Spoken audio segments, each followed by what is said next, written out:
I request our chairman to escort CATV Mohandas Pai sir to the dais and greet him with a floral bouquet.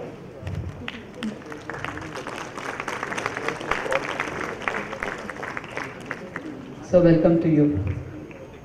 Request our Vice Chairman Manjunath to escort CA Padamchand Khincha sir to the dais and greet him.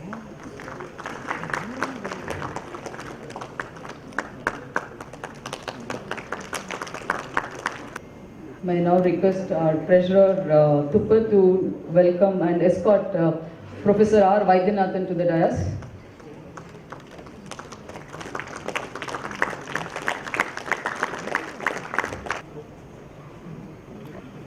I request Shripad Sikasa Chairman to escort Mr. Narayan Ramchandran to the dais and greet him.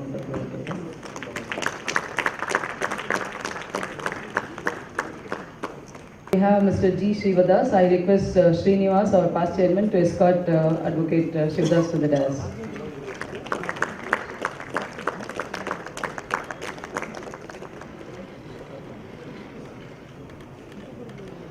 So welcome to you.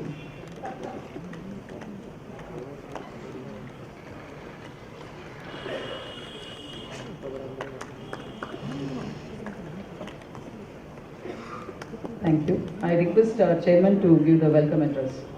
Respected dignitaries on the dais, distinguished guests, my respected professional colleagues, and ladies and gentlemen. It's my distinct honor and pleasure to welcome you all to the program on analysis of Union Budget 2024. I extend a warm welcome to all our esteemed guests, fellow chartered accountants, and members and public who have gathered here today. Your presence is a testament to the importance of the topic which we are going to delve into and the collective commitment we share towards understanding and interpreting the budget for the betterment of our profession and community at large. The budget is not just a financial statement, it's a comprehensive blueprint, the outline, the economic vision of our nation. It impacts every sector of our economy and influences the daily lives of millions of citizens. As chartered accountants, we play the crucial role in analyzing, interpreting these fiscal policies to provide the insights that can inform decision making for business, policymakers, and individuals alike. Today's program is designed to provide an analysis of the budget focusing on its various aspects and implications.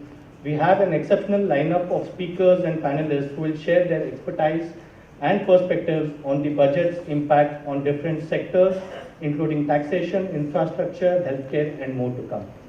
We are privileged to have CATV Mohandas Pai and HC Padamchand Khincha as our moderators for the day. The vast experience and insightful perspectives will undoubtedly enrich our discussions. Our esteemed panelists include Professor R. Vaidyanadhan, Mr. Narayan Ramchandran, and G. Shivadass, Senior Advocate. Their contribution and analysis will provide us with a deeper understanding and the budget's implication. A special thanks to our speakers and panelists for taking their time out of their busy schedule and to share their knowledge and insights with us. Your expertise and perspectives are invaluable to this discussion.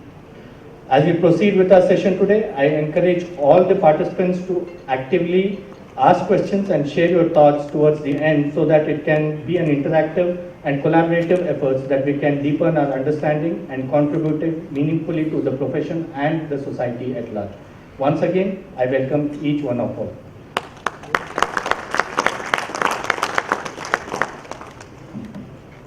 Thank you, Chairman.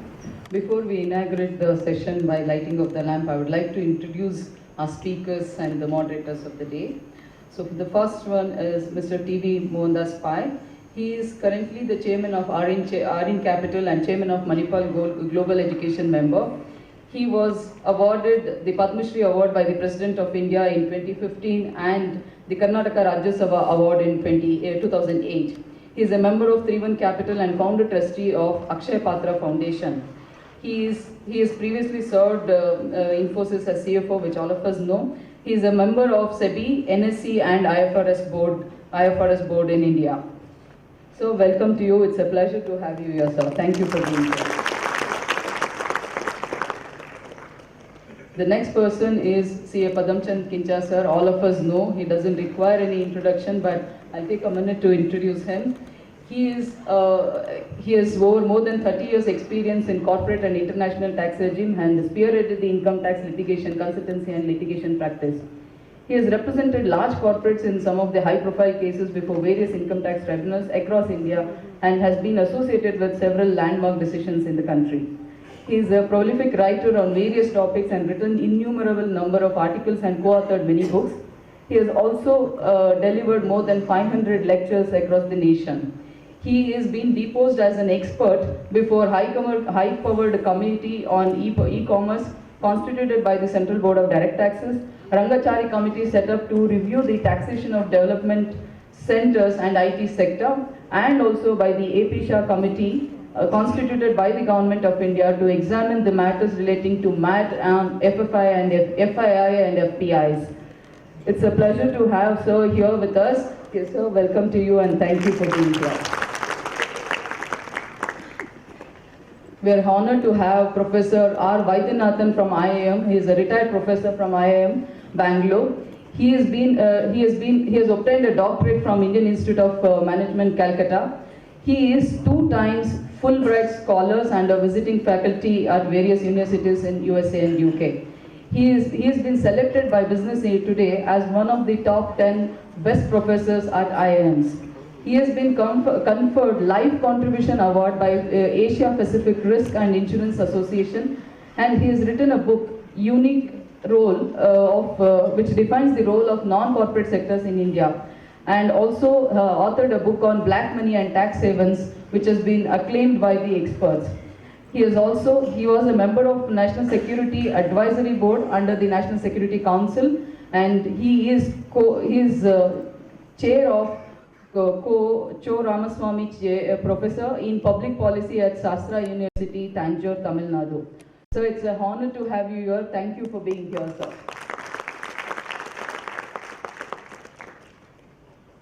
We have Mr. Narayan Ramchandran today with us. He is a social entrepreneur and has spent over 3 decades at Wall Street. He was the head of Morgan Stanley India and managing more than 25 billion US dollars assets. He is the chairman of Teamly Services presently, and he is also a co-chairman of Unitas and also chairman of Vivriti, which is working towards bringing the credit to underserved markets. He is the co-founder and fellow of Takshashila Institution, a public policy school and a think tank in India. He writes fortnightly column titled A Visible Hand for the Mint newspaper. So it's a wonderful privilege for us to have you. Thank you for being here and welcome to you, sir.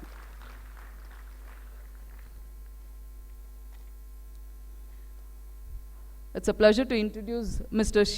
G. Shivadass, a senior advocate from High Court, in the High Court of Karnataka with us. He has more than 31 years of standing at the bar. He has specialized in various laws which include central excise, customs, exempt policies, anti-dumping issues, and various other laws. He has experience of overall 43 years in the field of taxation.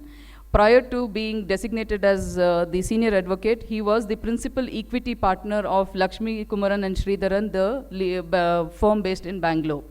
He has delivered several lectures on indirect taxes, patent laws, commercial taxes, and arbitration. He has been consistently ranked in the top 10 indirect tax practitioners in India. Ladies and gentlemen, it's a pleasure to introduce G. Shivadass to you all. So welcome to you. With this, now we will inaugurate the session. I request all the dignitaries to come forward and to light the lamp.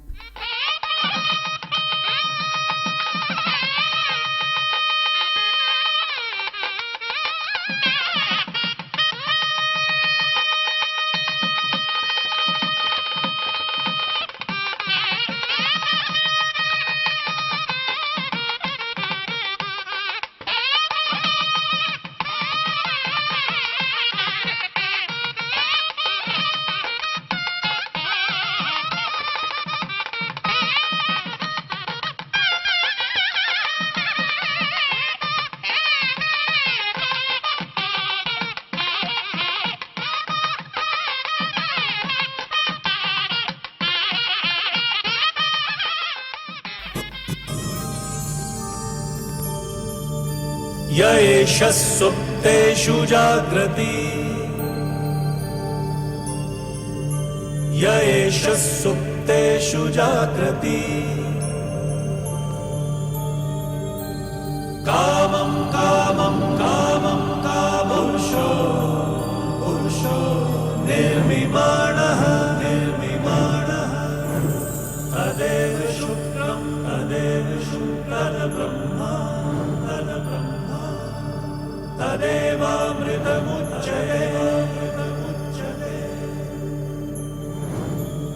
तस्मिन् लोकः शितः सर्वे तदूनात्यति कश्चन एतद्वैता एतद्वैता एतद्वैता एतद्वैता एतद्वैता एतद्वैता. Folks, welcome to the 31st awareness program. It's been a long time. I'm sure you're not bored yet, for the next 5 years at least. I don't know. But good to be here. There's another record. Finance Minister Nirmala Sitharaman presented 7th consecutive budget. How many of you heard of somebody called Moraji Desai? Put your hands up. Oh my God, that's fantastic. So she broke Prime Minister Moraji Desai's record. And I think she's good for the next 4 years. So she'll break an all-time record. But she's your MP. In fact, I was asked on TV, what do you think of this? I said, they forgot to mention South India. Doesn't seem to exist in this country. Right? And it's going to create a political problem. And it actually happened. Anyway, next. Next, please. Yeah, we have some great speakers, Professor Vaidyanadhan, Narayan, and Mr. Shivadass. We know Professor Vaidyanadhan. He's been with us earlier. We know Narayan. We've been with him earlier. And our advocate friend, lawyer friend, is a new entrant. Of course, Padam and I are still around. And we are the same team of Krishnan, Mayank, Ravi, Shivram, Shweta, Hari, Janavi, helping us prepare this. Next. Now, look at this slide. India is 1.39 billion people. As per MOSPI, Ministry of Statistics, we're taking the official India figures. UN says we are more than China. But, Government of India has not said that yet. So we don't know. The census will happen this year. Population growth rate has come down. Fertility is 2.0. So we're going to get older. We have 13 crore people above the age of 60 now. And I think by 2030, it'll go to 20 crore people. They're going to be a big voting bloc. So I guess they have to take care of us. Literacy is only 78%. We are $3.6 trillion of GDP. This year we'll cross, hopefully, $4 trillion. We have overtaken all countries except United States and China.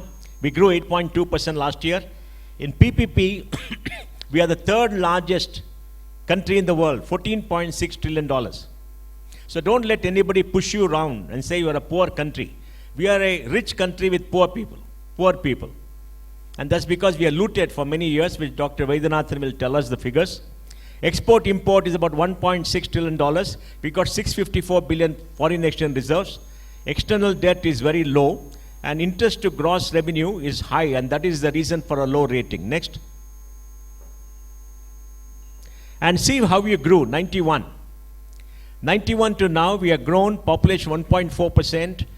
And GDP has grown at 12.9% in nominal terms, from 5,32,000 crores to 295 lakh crores. In dollar terms, is grown at 8.1% a year.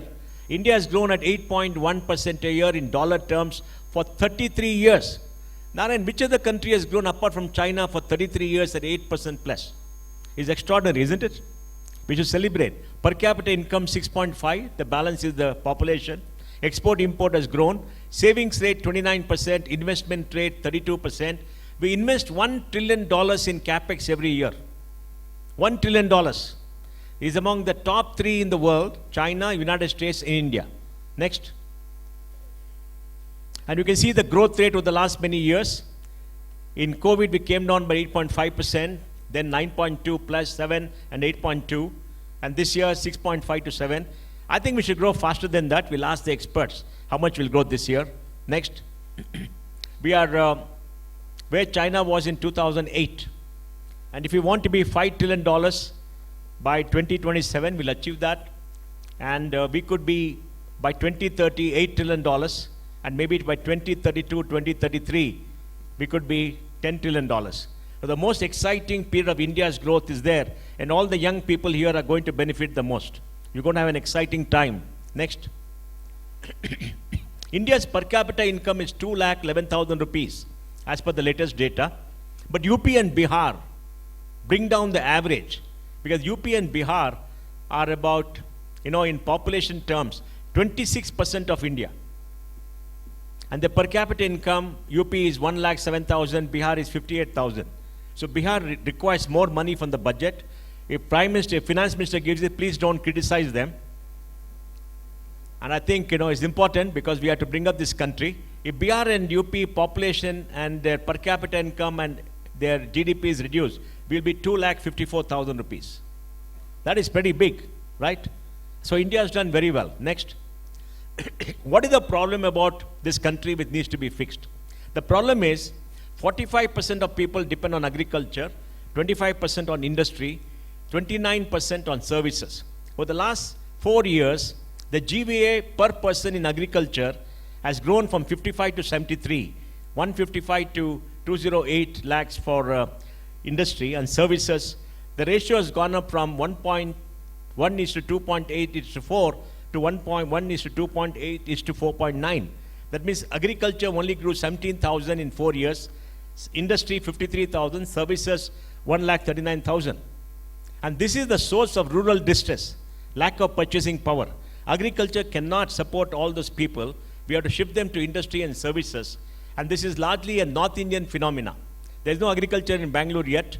I don't know how many people file returns under agriculture income in Bangalore. You people will know, but it's, but it's surprising. But this is the problem of India which has to be fixed. I don't know whether the budget has fixed this, because this is not going to go away and this is going to create political repercussions. Next. India is the fastest growing big economy in the world till 2026. IMF is saying that. So nobody can criticize IMF, right? If Professor Vaidyanadhan or we say that, people will say you are leftist, rightist and all that. But IMF is saying this. Next. And the world is changing. This is a very important slide. By 2023, the emerging markets will have a larger share of the world economy because they're growing faster. The rest of the OECD is growing slowly. Japan is not growing at all. We've been generous in saying 2.5%. Europe is growing very slowly. And the aging, average age in Europe is 47 years. In Japan too is 48 years. Japan has 20% of people above the age of 65. And China and India are growing. China has slowed down the growth. India will be the fastest economy. And this shows the source of geopolitical tension in the world. Next. And India and China, we can compare with India and China. China's population shrank last year by 2 million. Absolutely shrank. India's population is still growing. I think in 10 years it will shrink. By 2035, Professor, Tamil Nadu's population is supposed to shrink in absolute numbers. I don't know how many of them are working, but they know it's shrinking. Kerala will also shrink after that. I think this is very, very poignant for India. Literacy is 78%. China is 97%. In the first 40 years of our freedom, literacy went up from 17% to 41%. Because Mao said, women hold up half of women. He educated China's women. Nehru did not educate our women. Ill-treated our women and had low literacy, and we can see the difference. China is 18.53 trillion, 35 trillion in PPP, largest economy in the world, largest exporter, largest importer, largest foreign currency reserves, and it's got a very large debt too. And India cannot be a China. Can India be a China? No. Nobody can be a China anymore, and I'm sure our people will, our delegates will tell us that. Next. Yes, please. Let's hear the Finance Minister. Global context. The global economy, while performing better than expected, is still in the grip of policy uncertainties. Elevated asset prices, political uncertainties, and shipping disruptions continue to pose significant downside risks for growth and upside risks to inflation.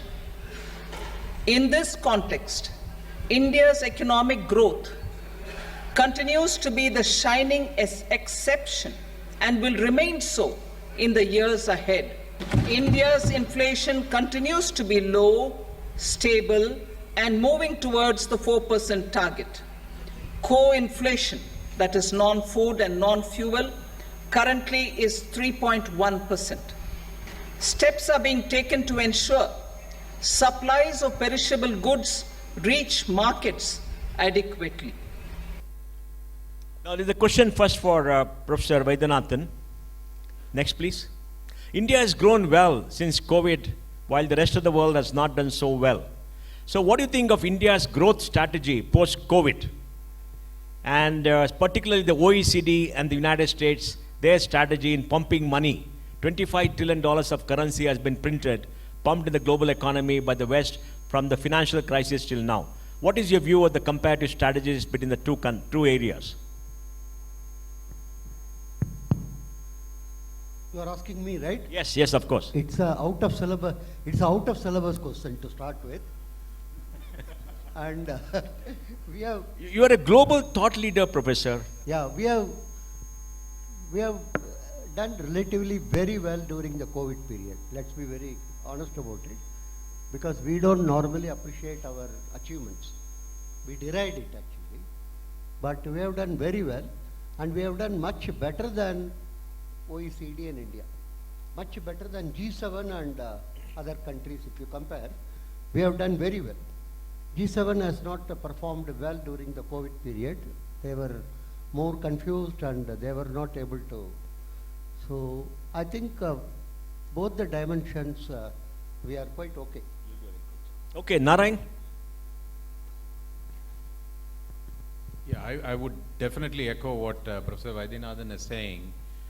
The West, both G7 broadly and US and Europe in particular, followed extreme fiscal expansion, which has resulted in dramatic expansion in debt, where debt to GDP levels are now unbelievable in those countries, and they will have to figure out how to deal with all of this in years to come. On top of that, in countries like the US, they have piled on even more debt with programs afterwards. So that is one mistake they've made. The second mistake they made is they have been very slow to recognize that that level of fiscal stimulus will cause inflation. So they waited for much longer to tackle inflation. In contrast, China, but more specifically India, followed a much more balanced path.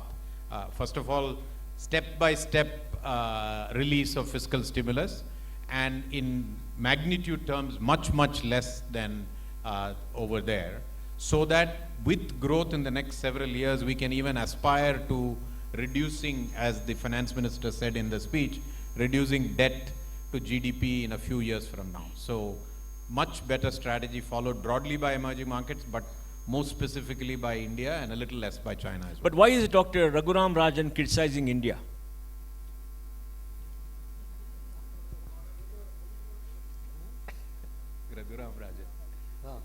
Why is Raghuram Rajan so critical about India despite the figures saying India has done well post-COVID?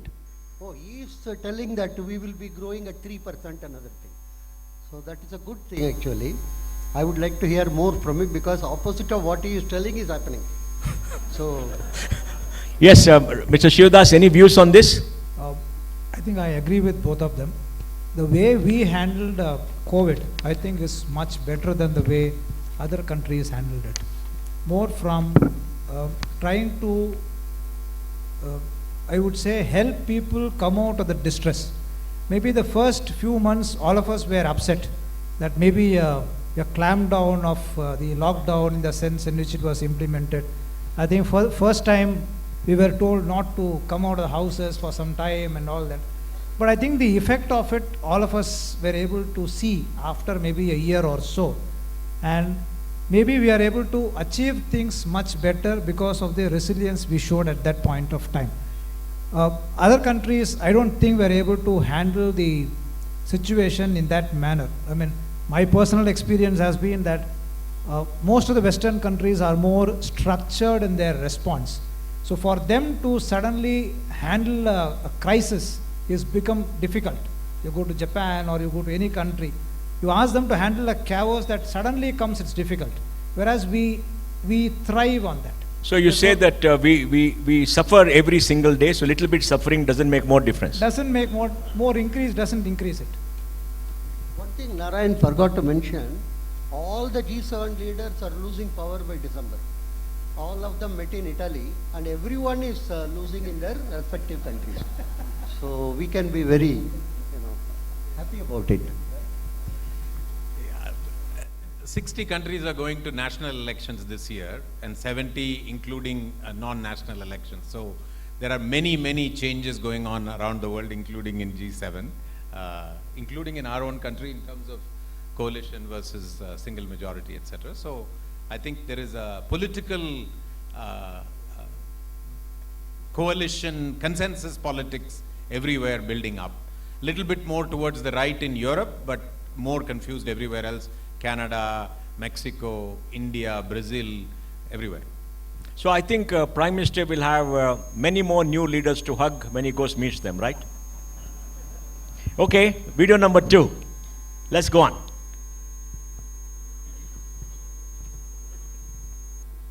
Budget priorities. The people have given a unique opportunity to our government to take the country on the path of strong development and an all-round prosperity. In the interim budget, we promise to present a detailed roadmap for our pursuit of Vikasit Bharat. In line with the strategy set out in the interim budget, this budget envisages sustained efforts on the following 9 priorities for generating ample opportunities for all. Number 1, productivity and resilience in agriculture. Number 2, employment and skilling. Number 3, inclusive human resource development and social justice. 4, manufacturing and services. 5, urban development. 6, energy security. 7, infrastructure. 8, innovation, research and development.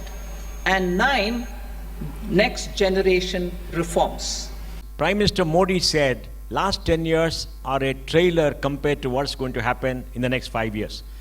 Professor, do you think these priorities set out what India needs to do in the next 5 years to improve our lives, make sure our per capita income goes up, jobs are created, we become a better, richer country in 5 years? This list, I think, is like a laundry list. This contains everything, actually. What is excluded, I am not clear about. Anyhow, so if we follow all these things, we should definitely become a bigger economy. Third largest economy is not the... Already in the purchasing power parity basis, we are third. So I don't think...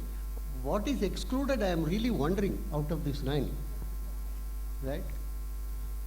Narayan? Yeah, like Professor said, he said out of syllabus, I'll say, you have not asked the question you should ask, which is, what is the deficit here? Correct. To me, the deficit, I think the government is doing a very good job with both the fiscal deficit and the current account deficit. As you just presented, we now have $600 billion of reserves and current account deficit is well under 1%, which is very manageable for a growing country like ours. But this is not a new problem, but India has had an implementation deficit forever. So if you take this and then apply the implementation deficit, that is where we have a biggest problem, because the translation of each of these, and if you for instance start with agriculture, the sentiment is excellent, but how do you make it happen? I think that is where I think we are losing a lot of translation. You think Modi has not executed well in the last 10 years? Better than most, but still average Indian score. Would you blame the states or the center for this?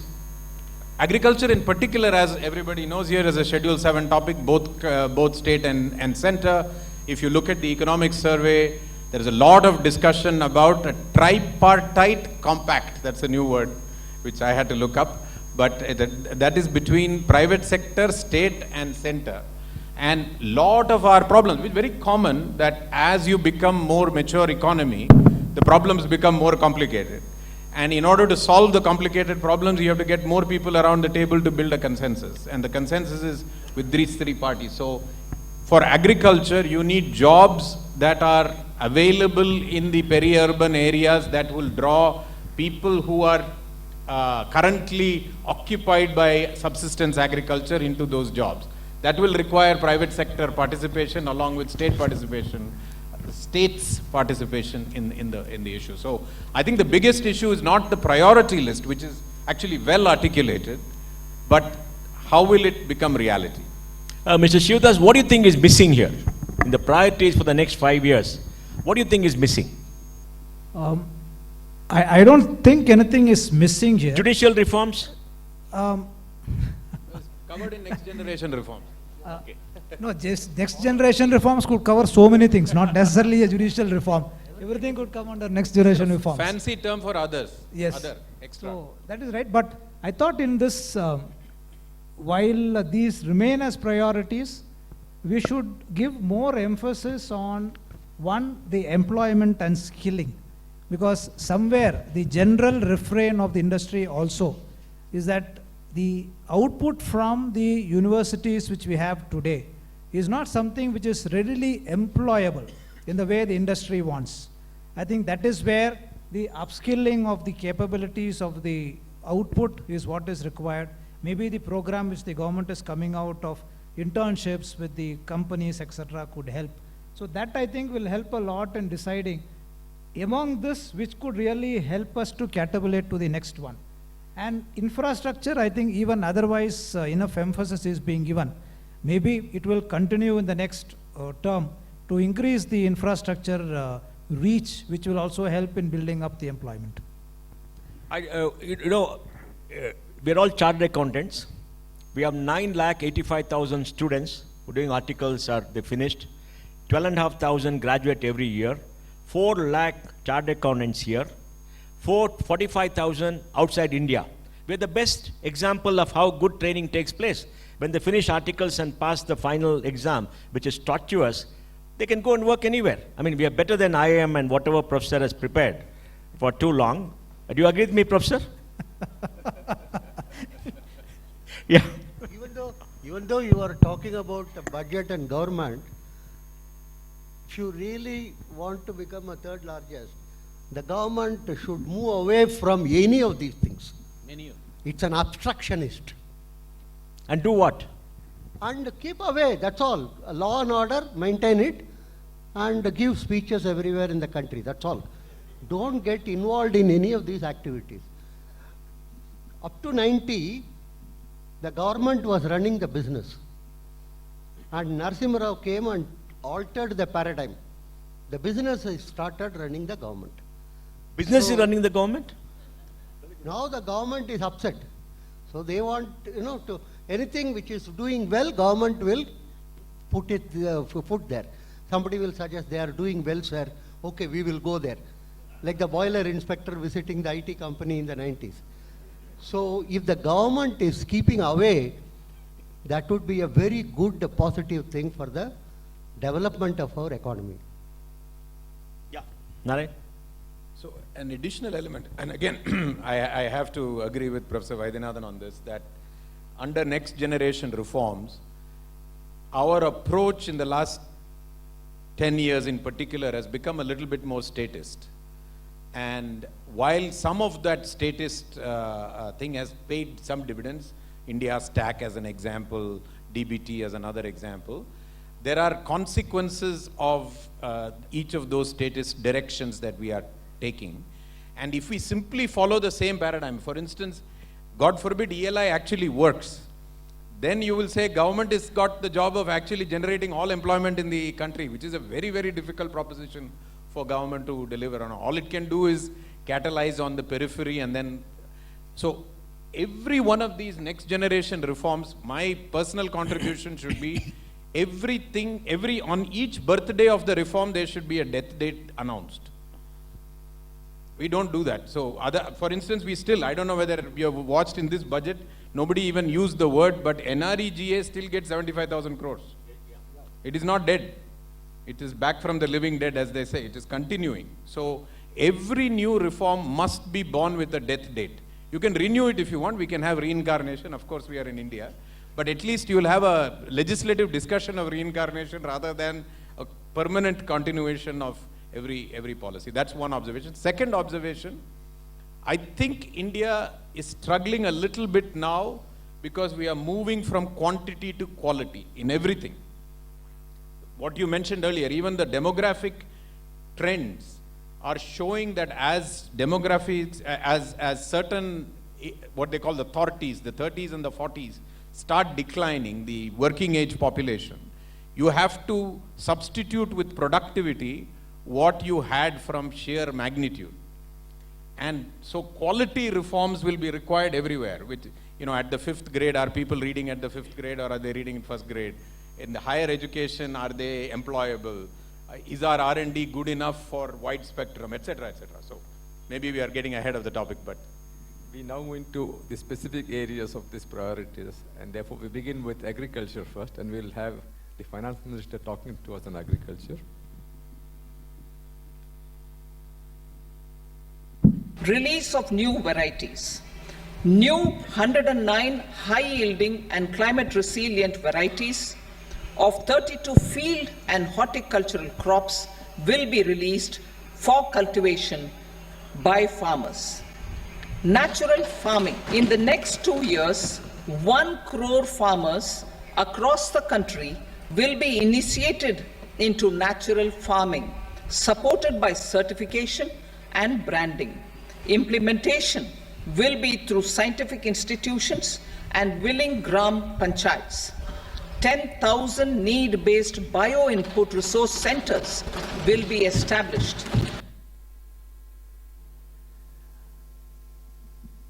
Our performance in terms of actual numbers in relation to food grains, milk production, cotton production, horticulture, sugar, spices, is either being the best or second best in the world. In terms of cropland, we are also having the highest acreage in terms of the area under cultivation. We are, as is seen below, major producer of agrochemicals, tea, cashew. We are the largest exporter of cereal products. All major climates, 15 major climates, and 46 of the 60 soil types in the world are available in India. We are the largest manufacturer of farm equipments, and we have a good proximity to those countries that import food grains. Therefore, we have some sort of a ready-made market available to us. But we are finding this rhetoric coming again and again. How do we therefore improve the productivity of agriculture? How do we therefore improve the farmer's livelihood? How do we go to the bottom of the pyramid and see that we help them? How do we help the rural sector economy? And in that context, we are again having a situation where we are trying to have new statements being made.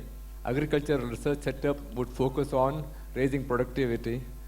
FM made a mention about 109 high-yielding crops. We are now going to have natural farming. 1 lakh farmers are going to be introduced to that. We are going to have large-scale clusters where vegetable production is going to happen close to the consumption centers. We are going to have digital public infrastructure in agriculture to cover farmers. We are going to have a national cooperation policy to develop the cooperative sector, and 1.52 lakh crores is the allocation for agriculture. Now, back to the same question. One is to Professor Narayan and then to Professor Vaidyanadhan on, is the budgetary strategy adequate to improve agricultural productivity? Is it sufficient enough? We are looking at also the MSP, we are looking at subsidizing fertilizers and others. How can India increase farmers' income from non-MSP agricultural products? And how can India become a global export powerhouse in agriculture? yeah, I mean, it's interesting that you showed the output figures, not the productivity figures. If you had showed productivity figures, they would have come in the bottom decile. In terms of output, of course, pulses is one that is not in the top decile, but productivity-wise, we are in the bottom decile. Actually, India is one of the best endowed agricultural large countries in the world. If you take number of agricultural days, you mentioned soil types, etc., but if you take number of agricultural days, including winter and summer, it is better than China. So, in a way, we are not starting from a worse base. We are starting from at least an adequately good base. But all this 109 varieties, I have heard 109 varieties for the last 31 years of this, this program, from Professor M.S. Swaminathan directly onwards. So I think there is some translation loss here, that we are not able to communicate this and establish this. Of course, land reform in states, or states combined with the union has begun again, where you are allowed to now aggregate land in order to create both contract farming and other things, but it is very patchy. So we need land reform, we need much better ways of communicating this. So this is completely not a identification or awareness problem, this is a make it happen problem. And I don't think this budget has the answer to that either. Not that any other previous budget did, but not this budget also doesn't have the answer. And it's, I mean, if you take it in the scheme of things, agriculture is, as we know from the election, as we know from everything, one of the most important things, and it is 2% of the budget. 1.3 divided by 48, it is 2% of the budget, so 2.5% of the budget. Very, very small percentage for agriculture. So while it always gets the lip service, the translation is not good enough. So lip service, as I had seen the data, 45% of the population depends on agriculture, contributing about 18% to the GDP.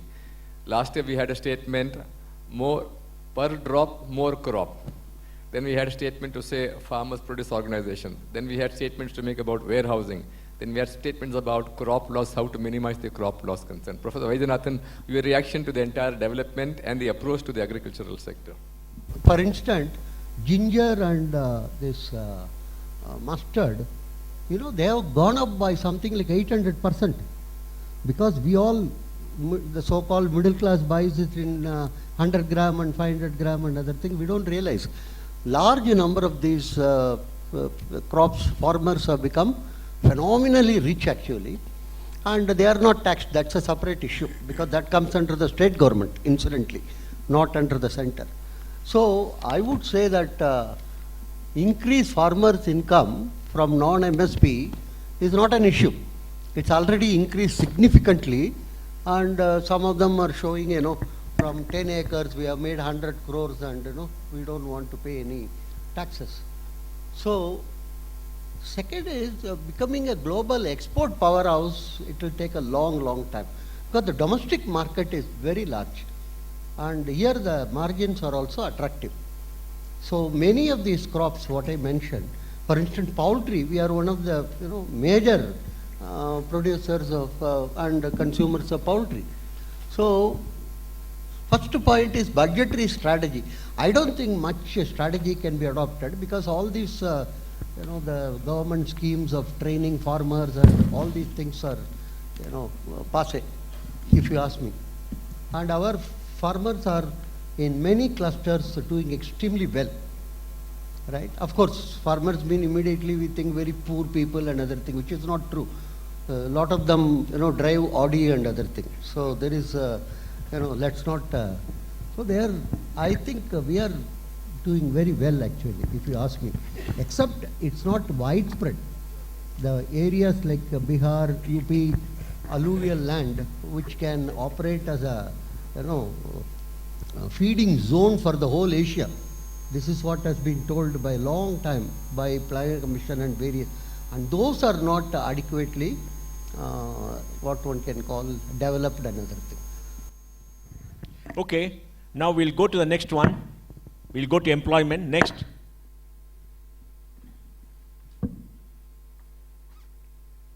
Employment-linked incentive. Our government will implement following 3 schemes for employment-linked incentive as part of the Prime Minister's package. These will be based on enrollment in the EPFO and focus on recognition of first-time employees and support to employees and employers. Now, employment has become a big political issue. Let's look at data. Formal jobs. Formal jobs are those who pay ESI and PF. You can see from 2018-19, it's gone up every year to 1 crore 53 lakh people, with 49% in the age group of 18-25, women going up. ESI, of course, there's double counting between EPFO and ESI, but that also is showing growth. So we're seeing more formalization of the economy. Next. Declining quarterly urban employment rate. Urban unemployment has been declining, and this is based on labor force surveys, and that is very interesting. Next. And we're seeing that category-wise, self-employment has gone up in the economy by PLFS, and self-employment has gone up because women are coming more into self-employment as an interesting phenomena, because the self-help groups, regular wage has been stagnant, it seems to have come down, but in absolute numbers it has gone up, because the numbers, total numbers have gone up. Casual labor is coming down. So self-employment is going up, regular wage is becoming stagnant, but numbers are going up. Next. Youth unemployment, I think, is coming down. You can see labor force participation rate, what percentage of youth are participating, what is the labor force, and unemployment rate has come down to 10%, which is interesting. Next. Total growth in employment in 5 years, you can see in computer electronics 66%, other areas. This is only in the formal sector. This is all from the economic survey. Next. Rising EPFO, 29 crore people are in the EPFO.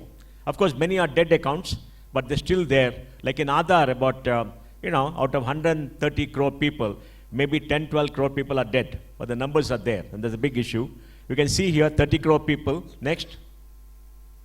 India has a higher overtime wage premium. This is an interesting thing that came in the economic survey, that overtime premium rate is 100% to regular wages, whether China and others are 50%. That indeed is a challenge. Next. So what are the government going to do? The elections were very clear because of one person who said no employment in this country, youth are not getting jobs. He's going to takatak, right? And that was attractive. So now the government has come with a scheme, provide 1 month's wages as subsidy to all new person entering workforce, subsidy to asset employees, to incentivize additional employment, manufacturing, you give some benefits, and a third scheme to reimburse employees up to 3,000 for 2 years toward the EPFO contribution. This is very interesting because the employees' contribution EPFO will be paid by government. Under skilling, again the same thing, 1,000 IITs to be upgraded. This has been said for the last 30 years. And every year is 1,000 or 500. We don't know which 1,000 or 500. Next. So this question, I think, goes to Mr. Shivadass. Is the government doing enough to develop human capital? Are we investing adequately in higher education? Will higher education remain stagnant? Will India reap the demographic dividend? Are these measures sufficient to generate well-paying jobs? Well-paying jobs defined as, let's say, more than 50,000 rupees a month? Reasonably, with 80% of jobs less than 20,000. Industry is saying we're not getting enough people. People are saying we're not getting enough jobs. There are more jobs in South India than North India. More people coming into the labor force in North India. Men come down from North India to South India. 10% of labor in Kerala is Bihari. Hindi is being spoken in Kerala, which is very strange. And women stay back in North India. Women's participation rate is lower in North India. So we are in a big, big mess. So what do you think? This will create more jobs, help people? No, I think the general view has been that as far as this employment is concerned, depending on the government to provide employment to the people may not help the growth of employment in the country. That's number one. Because to give jobs to people in the government, I think there is a saturation. Government cannot give in jobs. Therefore, you need to look at industry to provide jobs to the youth who come out of it. Now, as I said, there's a gap between the employability of the output and the people who come out. Therefore, that gap has to be bridged. Even if it has come from there, it's a 2024 manifesto. It's not from before. Okay. Yeah. So, of course, apprenticeship alone is an old topic. It was a 20th point of Indira Gandhi's 20-point program. But jobs, jobs as a general thing is much newer. And in particular, the quality and wage focus on jobs. Because if you see that self-employment is actually broken up into two. The billionaires in East Bangalore are part of self-employed. Yeah, of course, they are entrepreneurs, self-employed. They are not necessarily part of any formal workforce. But there is also an underemployment, subsistence, not daily wage, but subsistence self-employment, which is the Thelawala, is in that same group. It's actually two parts to that thing. And that second part we have to upgrade to be able to do a much better job in this evolving economy. Professor, any comments before you go on? Employees earn 4 times more than their regular income. Let's 4 be times very more. clear. And we are all gentlemen. We don't Gentlemen want to discuss and ladies, about, do you agree to that? Huh? Yeah? But are they filing returns for that? See, we are all gentlemen. We don't want to talk about corruption or anything. But that's a basic thing. And so there is a huge clamor for government employment. I know, one of my students, I'm telling, who was doing a very good job in a corporate thing, he left and went for the customs. I asked him why. He told, in 1 year, I can earn what I earn here in 20 years. He told you that? Yes, it's a completely distorted labor market we have created. Second point, skilling, ITI. In the 60s, there were so many public sector undertakings came to Bangalore, Chennai, so many places. Because of the freight equalization. We will not go into that. The point is, in those days, Venkatraman, Nijalingappa and others started ITI. And they were flourishing in both the states actually, and producing labor adequately for the... later, there was a distortion. People began to go for BA History, BA Social Science, BA Honors Economics. Who will give BA History any job in, this technical thing? Today, we don't have enough fitter, plumber, carpenter, electrician in southern part of the country. Let's be very clear about it. One of the real estate magnate, he told, he brought in a plane, a load of people from Orissa in order to do the finishing for his flooring. There are no, you can go on shouting another thing, but there are no people available for these jobs. No, you must tell our Chief Minister, if it's against people coming from outside, Karnataka will stop. But Kannadigas don't want to do any of these jobs, right? Huh? Kannadigas don't want to be fitters, plumbers, construction. Those are just optics. Nothing will ask. In his own house also, if he requires a plumber, 60% of the plumber come from Kendrapara, one district of this country. 60%. If he wants a plumber, he has to have him only. He can't have you or me. And you can't interview, do you know Python? Do you know Fortran?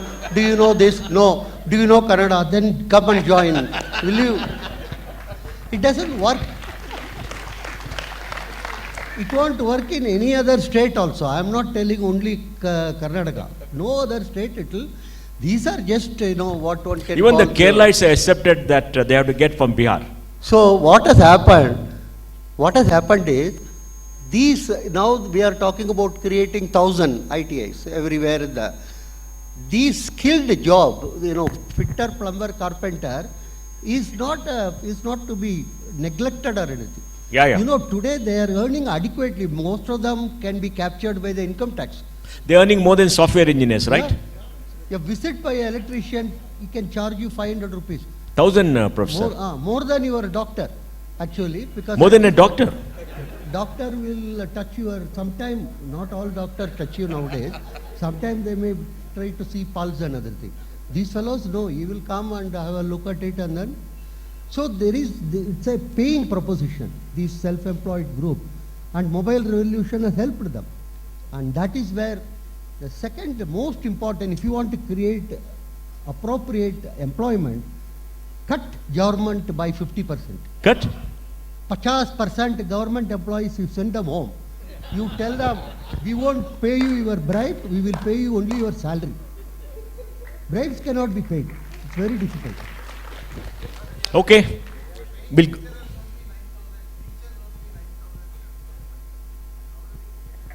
Okay, next topic come.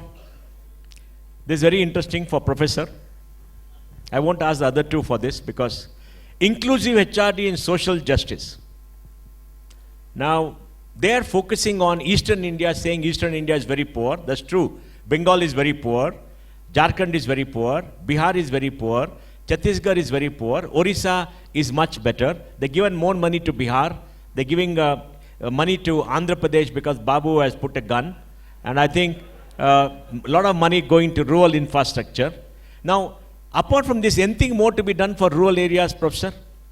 See, today, state government and central government give a subsidy of 8 lakh crore. Central government 4 lakh crores, 8 lakh crores, 4 lakh crore from sensing. Government of Karnataka gives a subsidy of 1 lakh crore, including this freebies. Tamil Nadu gives 1 lakh 42,000 crores, including all those mixies and washing machines and all that. So do you think anything more is required apart from all this in rural areas? You see, in the For social justice. everywhere in the world, there is called rust belt, there is called coal belt, there is called steel belt. Wherever the raw materials are produced, industry develops around that. India is the only country, as my American professor, it's a peculiar country, where you have huge amount of coal, iron ore, everything coming out of Jharkhand, Bihar, Bengal and other thing. But all the industries are in the south and the west.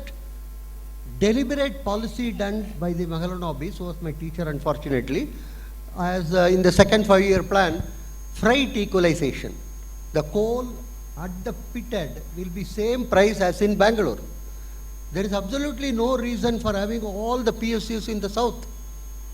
They did that in order to make, because south doesn't have anything other than big heroic oration people. South doesn't have any raw material or anything, except it has Mohandas and Vaidyanadhan who can put a lot of chart. Okay. Except, I am telling you, what is the material, raw material we have got? Nothing. We got brains. Brains. We have some coal in Neyveli, that's what we have been telling for a long time. Hatti gold mine, where for 1 kg of gold we spend 2 kg of.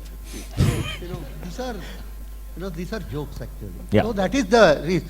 And when you develop the south, at the material produced in other places, and later on after 20 years you say that you have not developed, because of their courtesy and then their thing we have developed.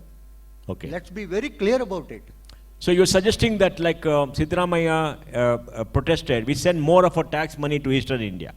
So it's not, it is their gratis we have developed now, and it is time for them to also grow. In terms of 92, Narasimha Rao removed this freight equalization thing. So they should also have industry, and it's not something which was, they were not wanting or anything. They gave it to us. Okay. Let's be very clear about it and appreciate them for that. Okay. Next. We'll go into MSME sector again, and I'll ask Prof. Shivadass and then Narayan to answer this question. Support for promotion of MSMEs. This budget provides special attention to MSMEs and manufacturing, particularly labor-intensive manufacturing. We have formulated a package covering financing, regulatory changes, and technology support for MSMEs to help them grow and also compete globally, as mentioned in the interim budget. Indian economy grew about by 8.2%, of which the manufacturing sector contributed about 9.5%. And in the manufacturing segment, about 35% came from MSME. We have the Udyog registration portal. 4.69 crore MSMEs have been registered there. Therefore, this becomes a very significant sector of the economy. We are now, therefore, looking at the various proposals, looking to that they're going to give a credit guarantee scheme for MSME. They are starved of capital, and therefore they say, without a guarantee, we'll be able to borrow loans for manufacturing purposes. We are going to have a new assessment model for MSME credit based on digital footprints of MSMEs. They're going to have a situation where the working capital of MSMEs should be unlocked by reducing the eligibility criteria for trade. We are also going to have the Mudra loans increase. Stress purposes financing is going to be a little more easier. We are going to have SIDBIs to open new branches of MSME clusters in 3 years' time. And e-commerce export hubs to be set up in public-private partnership mode. Shivadass, whether these measures are sufficient to make it more resilient, competitive, efficient? Are they adequate? Because we are starved of credit. Last time they said, FM said the significant amount of credit requirement is there, about 25 trillion rupees is the shortfall in the credit. What needs more to be done, therefore, for the purpose of making MSME, which is a very important sector of the economy, to make it stronger and to make it grow better? In the services sector, their role is not so much as pronounced in the manufacturing sector. Now, even if you look at the manufacturing sector, if you divide it in terms of, say, the automobile industry or industries which have more of components, I think the role of MSMEs is very significant. And MSME as a sector did suffer a lot during the COVID time. There is no doubt about it. The way, employees were not there, or they were running short of funds to function. So they did suffer a lot. If you ask any MSME entrepreneur, somebody who has set it up maybe for the past 10 years or 12 years, I would say in a number of 10, more than 5 would say that maybe they did not get enough support from the government to their activity post the COVID time and thereafter. Now, how much of the credit facility is being extended to them? Their receivables from the big industry, and they were not getting in time. That is how you brought in those proposals of you should pay within 45 days, it will be converted into an automatic debt. All those happens because of those grievances that happened. Now, for me, I am clear that MSME as a sector has to be supported a lot if manufacturing sector has to increase. Whatever the government does, maybe you give him a credit guarantee scheme. This credit guarantee scheme can be in terms of giving them complete waiver from taxes if they have to purchase machineries for their activities. They have to import machineries for their repair and maintenance. There are so many things that happen in an MSME where the other incidences become a big role for them to pay. Now, if any support that happens to the government, to the MSMEs, either in terms of unlocking their capital, by giving them credit facilities, by giving them loans, Mudra loans, etc., whatever be the loans they give, I think those have to be encouraged, have to be implemented. Now, how much of this really translates into support for them at the ground level? There is a big gap. What happens, what is announced, and what gets implemented at the ground level, there is a gap. Now, there I think the government has to be much more proactive in trying to find out whether these measures have really gone into helping the MSMEs at the ground level. That is what is more important. Statement made therefore is that there is a gap between what is promised and what is getting effected about actually. You see, a lot of surveys have revealed 60% of the credit of MSME sector comes from non-financial institution. Let me repeat it, 60% at least. And in service sector, they are very, very present. Not just service sector, immediately we think of Narayan Murthy. But service sector has got too many things actually.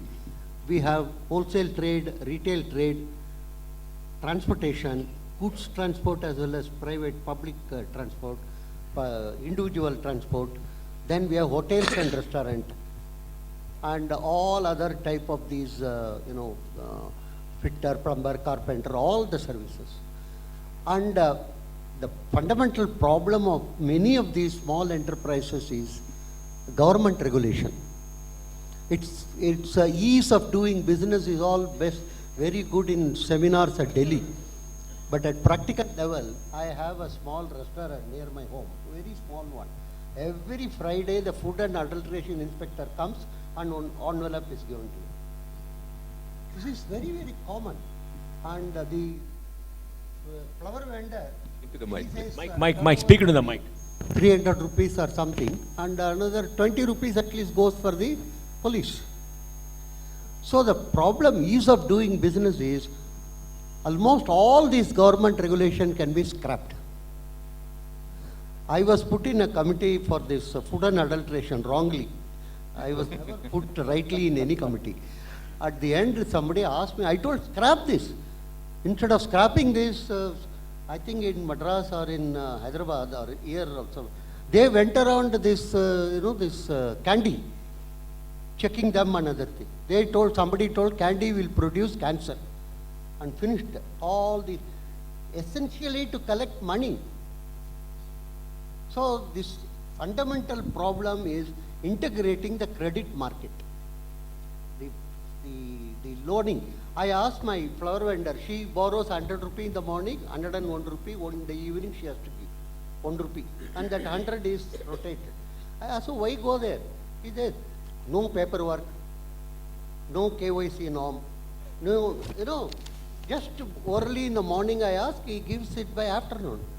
And this, this Mudra loan, humility is my middle name, but I have to tell you that Mudra loan idea came from some of us. Oh, really? We prepared a detailed note about a Mudra bank to be created, like HDFC. We proposed to one education bank, one Mudra bank for the small people. At that time, the bureaucrats were telling, very good ideas, sir, very nice. Whenever some senior bureaucrat says it's a very good idea, I am worried about it. Because nothing will happen about it. If the idea is good, so it will be kept in the locker. So instead of creating Mudra Bank, they have made these hundreds of these public sector banks. Many of them are not having any clue to the functioning of these sectors. So the credit availability is the basic problem. And where do they get credit? They get credit from the so-called unorganized market, which is mostly lending by the cops. What? Police is the single largest credit provider in Bangalore and Chennai. Police? Let me tell you honestly, because they are the ones who have huge cash. And next is the land registrars. They also have huge amount of cash. And where does that cash go? It's not kept in the Godrej Almera as it's shown in the Hindi film or something. It is all kept in the credit market. And so it's a very important point is how to get the credit available to them at a reasonable price. Today it is anywhere between 2 to 6%. Whenever my colleagues discuss about RBI rates and other thing, I am just smiling because that is good. Rate discussion and other thing. Somewhere in somebody commented, one wag commented, budget, the poor people get subsidy, the rich people get rebate, and people like us get debates. So this is something, RBI, Reserve Bank of India rates do not affect more than 15 to 20% of the economy.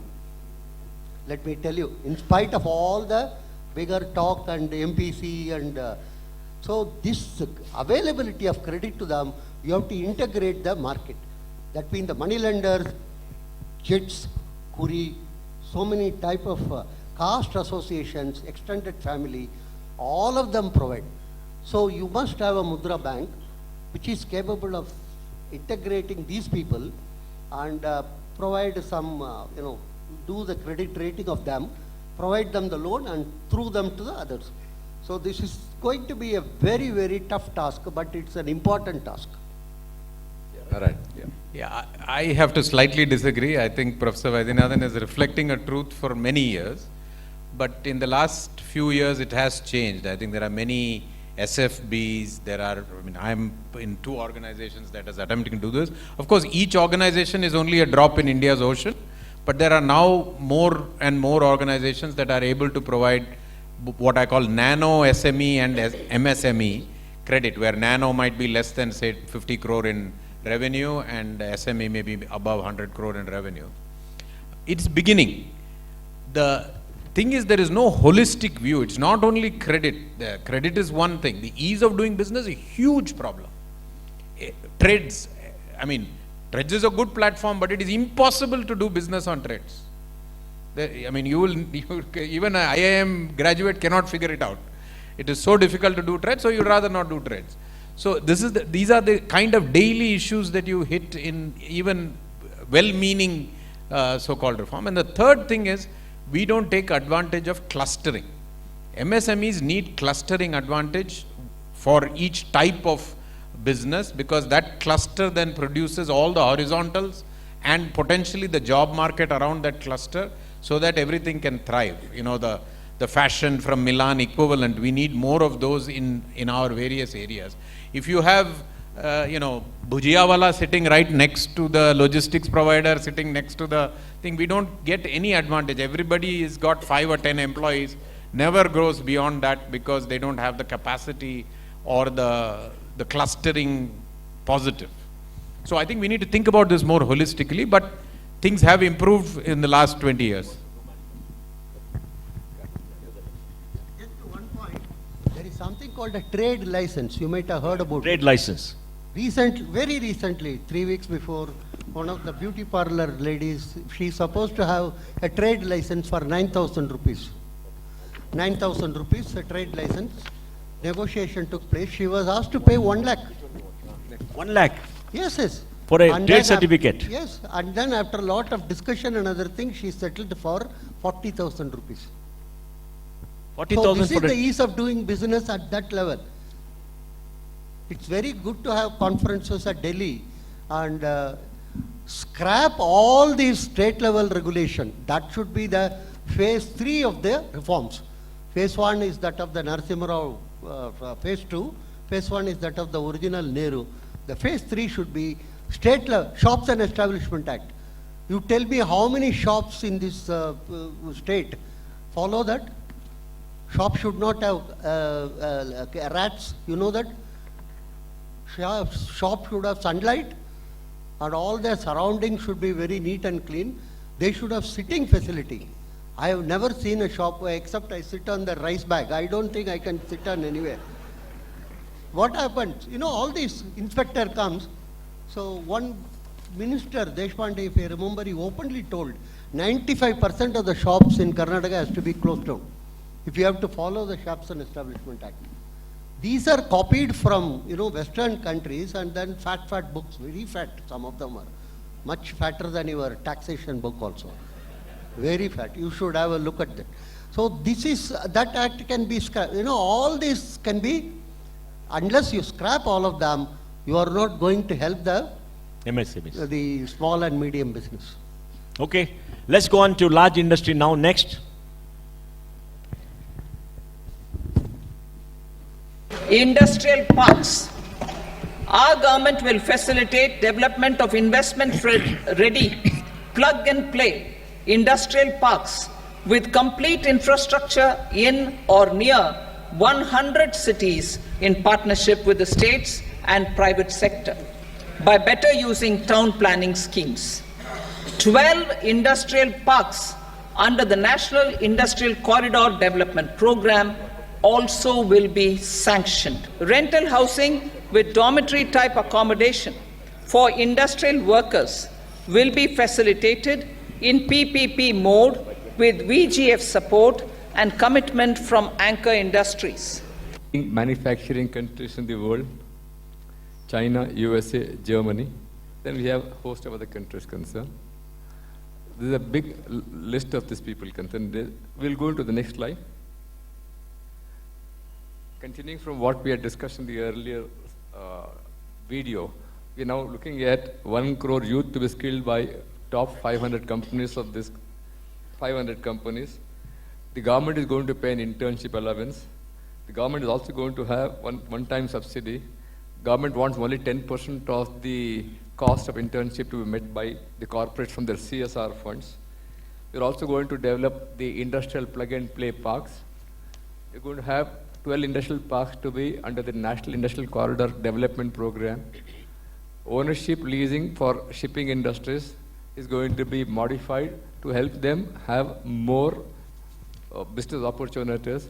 Integrate technology farm to be done for the purpose of IBC, which the FM did make a mention about the good statistics in terms of the progress of solving this disputes concerned. And therefore, we're going to have the strengthening of the tribunals to be indicated to speed up the insolvency resolution professionals. In the light of this background, therefore, we are looking at becoming the top performing economy in the world. Would therefore, we are also always looking at India trying to occupy this space which is being yielded by China for whatever reasons it is. So therefore, is India ready for that? Should the PLI scheme be extended to manufacturing to make India, the manufacturing sector, more competitive? Therefore, Narayan, on his comments on this. Yeah, I thought you were going somewhere else with the question, but there was a time in between here in the last 30 years post Narasimha Rao where we thought that manufacturing was somehow less worthy of our aspiration. So we lost some 15 years in that the Mandarins in Raghuram Delhi. Rajan is saying that even now. Sorry? Raghuram Rajan is saying that even now. Your friend, yes. Yes, he is saying that because he's on the other side of the political aisle, but it was a mistake, obviously, which is that no country has gone from primary to tertiary without going through a proper secondary phase of economic transition. And we are now trying to retrofit the secondary phase as we speak. So I think whether we should do manufacturing or not is no longer a question. We must. And luckily for us, particularly in things like electronic packaging, it is becoming a big thing already. If you see in Sri Perumbudur what Foxconn has done, and now there are 10, 20 such things coming up, and what the semiconductor policies have begun to do in multiple locations, I think we will get more and more of that happening. Whether it should be also for services and whether the federal government needs to be in industrial parks, I don't think so. I mean, continuing Professor Vaidyanadhan's theme, they have so many other priorities. Why are you sitting on industrial parks as a priority? Leave it to the states, number one. Number two, leave it to the states to give different packages of incentives. Let them first respond to a question properly from any industrialist. That should be, first question is, do you have land? What land can I see? In the old model of Gujarat and the old model of Tamil Nadu and Andhra was, whichever industrialist came, they were shown around. You got to, pick between 3 or 4 spots, and you set the factory up. We don't do that in Karnataka even now. So why don't we do all of that? Why do we need to set up industrial? Gift City, which has made tremendous progress, has taken 15 years. How will we do 12 more? And the law is the law of the land. It is not any special law. See, for China, this idea of industrial parks was very different. It shut off the rest of the country, and the Pearl River Delta became an industrial park. I mean, multiple industrial parks, but an industrial park. So they were actually templating how we might be open for business from these little pockets. We don't have that problem. We are open pockets everywhere. So we should actually enable and deregulate, to use Professor Vaidyanadhan's phrase, rather than re-regulate even 12 more industrial parks. Now there will be more opportunity for corruption. There will be 20 inspectors of the loo who will come and inspect your bathrooms in the industrial park. Every one of those will cost you some money. So. Okay, let's go to the next one. Cities as growth hubs. Cities as growth hubs. Working with states, our government will facilitate development of cities as growth hubs. This will be achieved through economic and transit planning and orderly development of peri-urban areas utilizing town planning schemes. Creative redevelopment of cities. For creative brownfield redevelopment of existing cities with a transformative impact, our government will formulate a framework for enabling policies, market-based mechanisms, and regulation. Now, for very long in India's history, people say we live in villages. Professor, there's a very interesting data point. The seats in the Lok Sabha were frozen based on the 1991 census, in 94. In 2024, the 30 years has ended. Now the seats, urban areas were 21% in 1991. Today, last 2011, they said 34%. Now should be maybe 40-50%. If there's census today, there could be 50% because the definition is very high. But now we don't know. If the census today finds we are 45-50%, the seats in parliament for urban areas will go up. including more seats for UP and Bihar, because the population has grown. With all that, I think we are on the cusp of becoming urban-driven rather than rural-driven. So when political power moves from rural areas to urban areas, cities become important. Do you think the government is beginning to recognize that cities are very important? They're job creators, they create taxes, they create economic growth, and we have to develop them and not make them large slums. So are we finally focusing on urban centers as engines of growth? Shanmugam Chetty, in his first budget speech in 1953, he told about we are at crossroads. And the same thing has been repeated by Chidambaram, same thing has been repeated by our madam.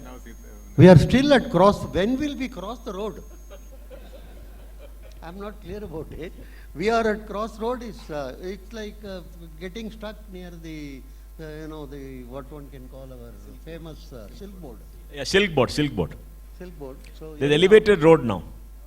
And urban centers, you see what is happening in quite a number of states actually, including Tamil Nadu and Karnataka also slowly. Mike, speak into the mic. Please large amount of agriculture land is getting converted into flats and apartments. Mike. What you may loosely No, speak into the mic. Just you don't speak into the mic. Speak into the mic.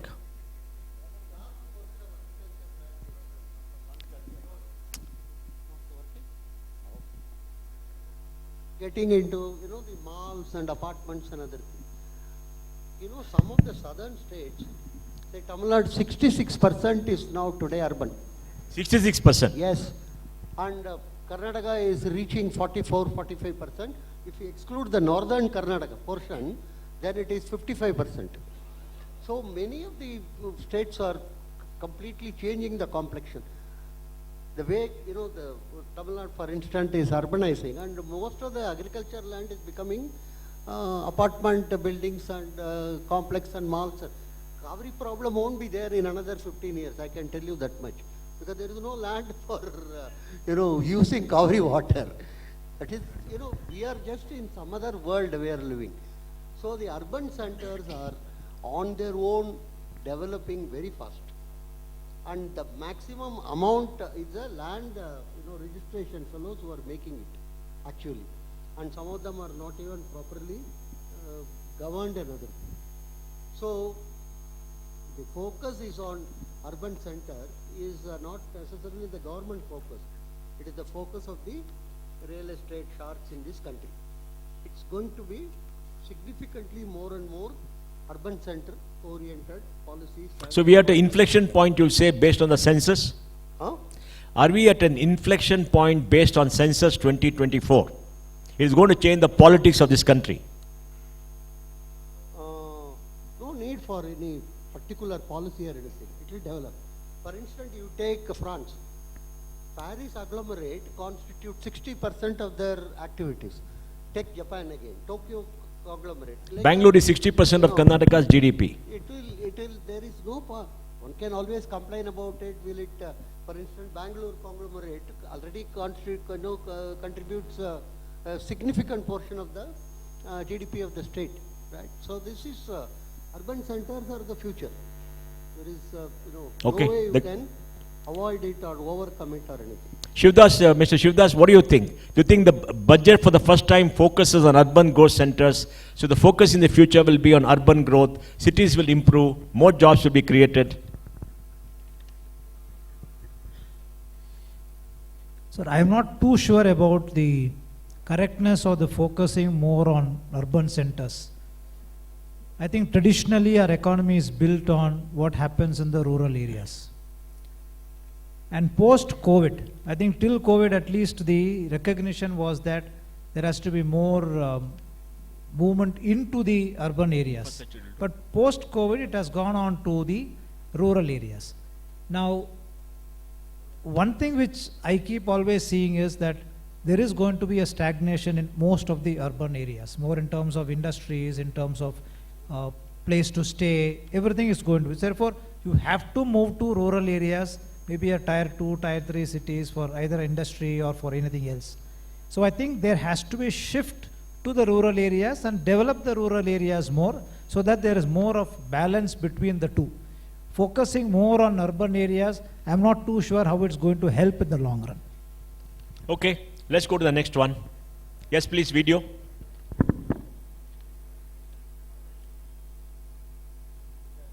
Infrastructure, investment by central government.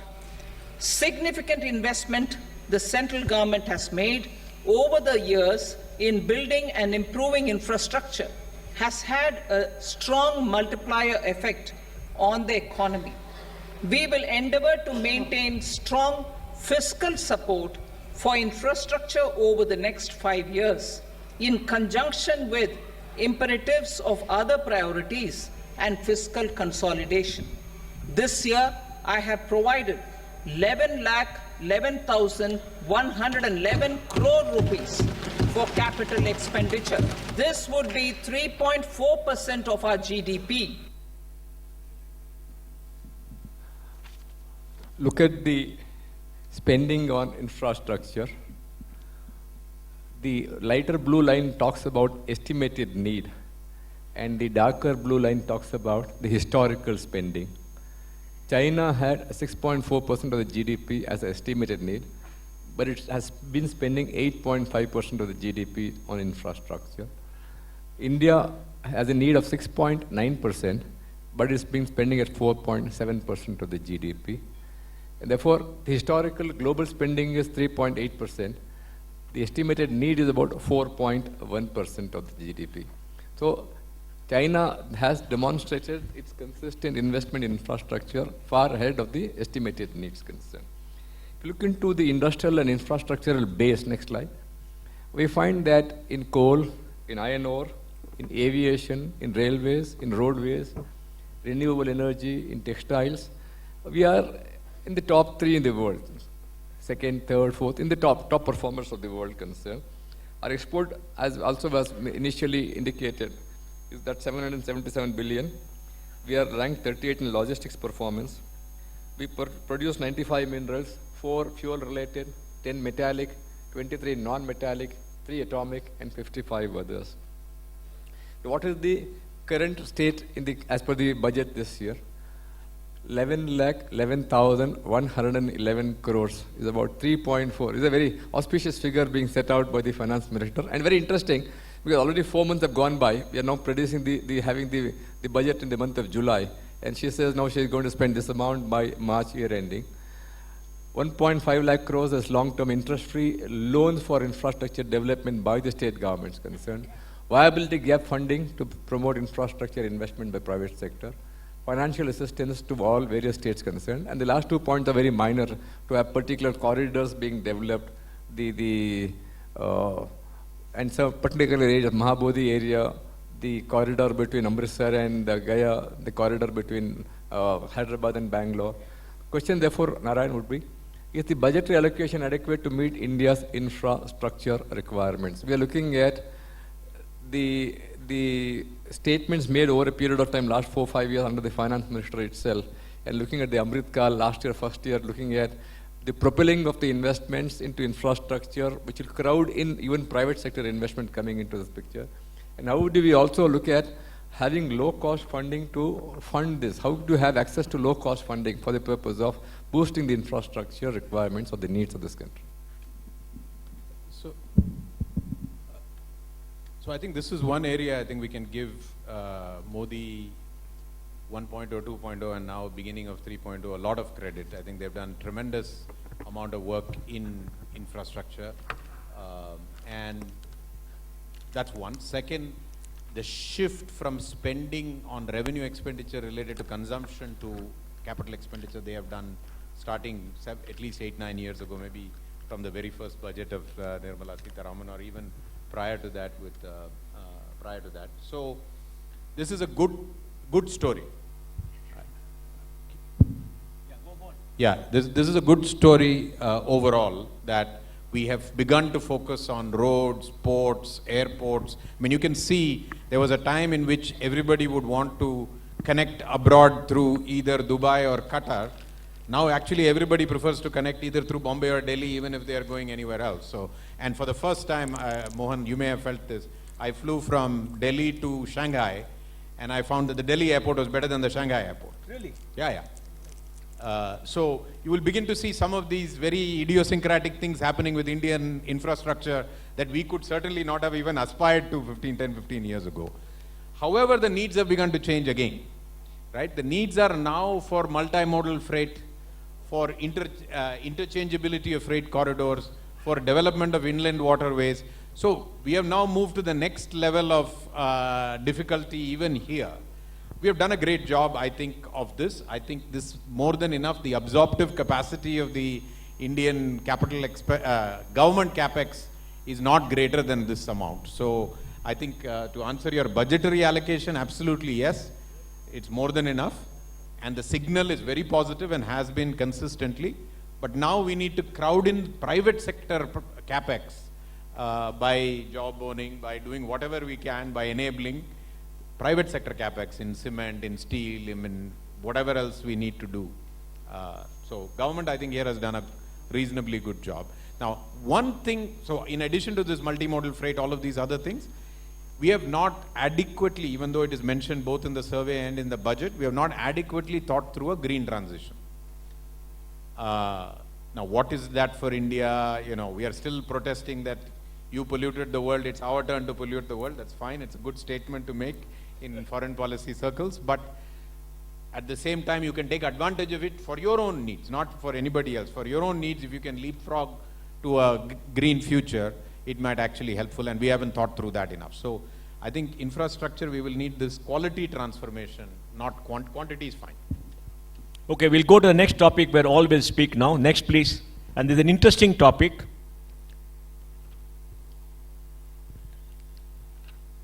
Priority 9, Next Generation Reforms. Economic Policy Framework. We will formulate an economic policy framework to delineate the overarching approach to economic development and set the scope of the next generation of reforms for facilitating employment opportunities and sustaining high growth. Our government will initiate and incentivize reforms for 1. Improving productivity of factors of production, and 2. Facilitating markets and sectors to become more efficient. These reforms will cover all factors of production, namely land, labor, capital, and entrepreneurship, and technology as an enabler of improving total factor productivity and bridging inequality. Okay, let's see what are the next generation reforms. FDI ODI rules spoken for 30 years, economic policy framework 50 years, incentivized reforms 30 years, significant part of 50-year interest-free loan that is new, land retail reform by state government, Vinoba Bhave tried that, Shram Shivadass, Samdan portals, well, it's been a recent thing. Next. Legislative approval for providing efficient, flexible mode for financing, leasing of aircrafts. Now, I want to ask each one of you, what are the 2 or 3 big next generation reforms that you would want? Starting with Professor. What are the next 2 or 3 next generation, not our generation, next generation reforms you would propose? The major reform I would prefer is government get out of all these regulations. No regulations at all? That's a major reform. Remove all regulations? Yes. Second major reform is, which may come later, make people like us without a sorry, in this group I shouldn't be mentioning this, without a chartered accountant and a lawyer, I should be able to file an income tax return. 1 page only, 1 sheet. You're saying you as a professor of IIM in finance cannot file a return? Not possible. And more important is the hundreds of slabs kindly give away. From 1960 this is continuing. And there is a slab arbitrage. If I earn 10.15 lakh, I try to make with my chartered accountant, sit with him and make it 9.9. These 3 slabs only should be there. Up to 10 lakh, there should not be any tax. 10 to 30, 10%. 30 to 50, 20%. Above 50, 30%. How many of you agree with this? Wow. But you won't get business in filing returns. Is it okay? No tax. How old are you, Professor? I am included. Even Modi is included. This is, and my fundamental point is, I am telling you, a society where chartered accountants, lawyers and doctors flourish, it's a decaying society. Yeah, now Mr. Shivadass, you are next. How do you add to the decay? So, what are the reforms you propose? I don't know. I mean, speaking for myself, I think I would look at judicial reforms in a much bigger manner. Absolutely. See, the problem is, at least I can say that a number of companies which are US based, and then they have a con call with me on how a dispute has arisen and how do we take it forward.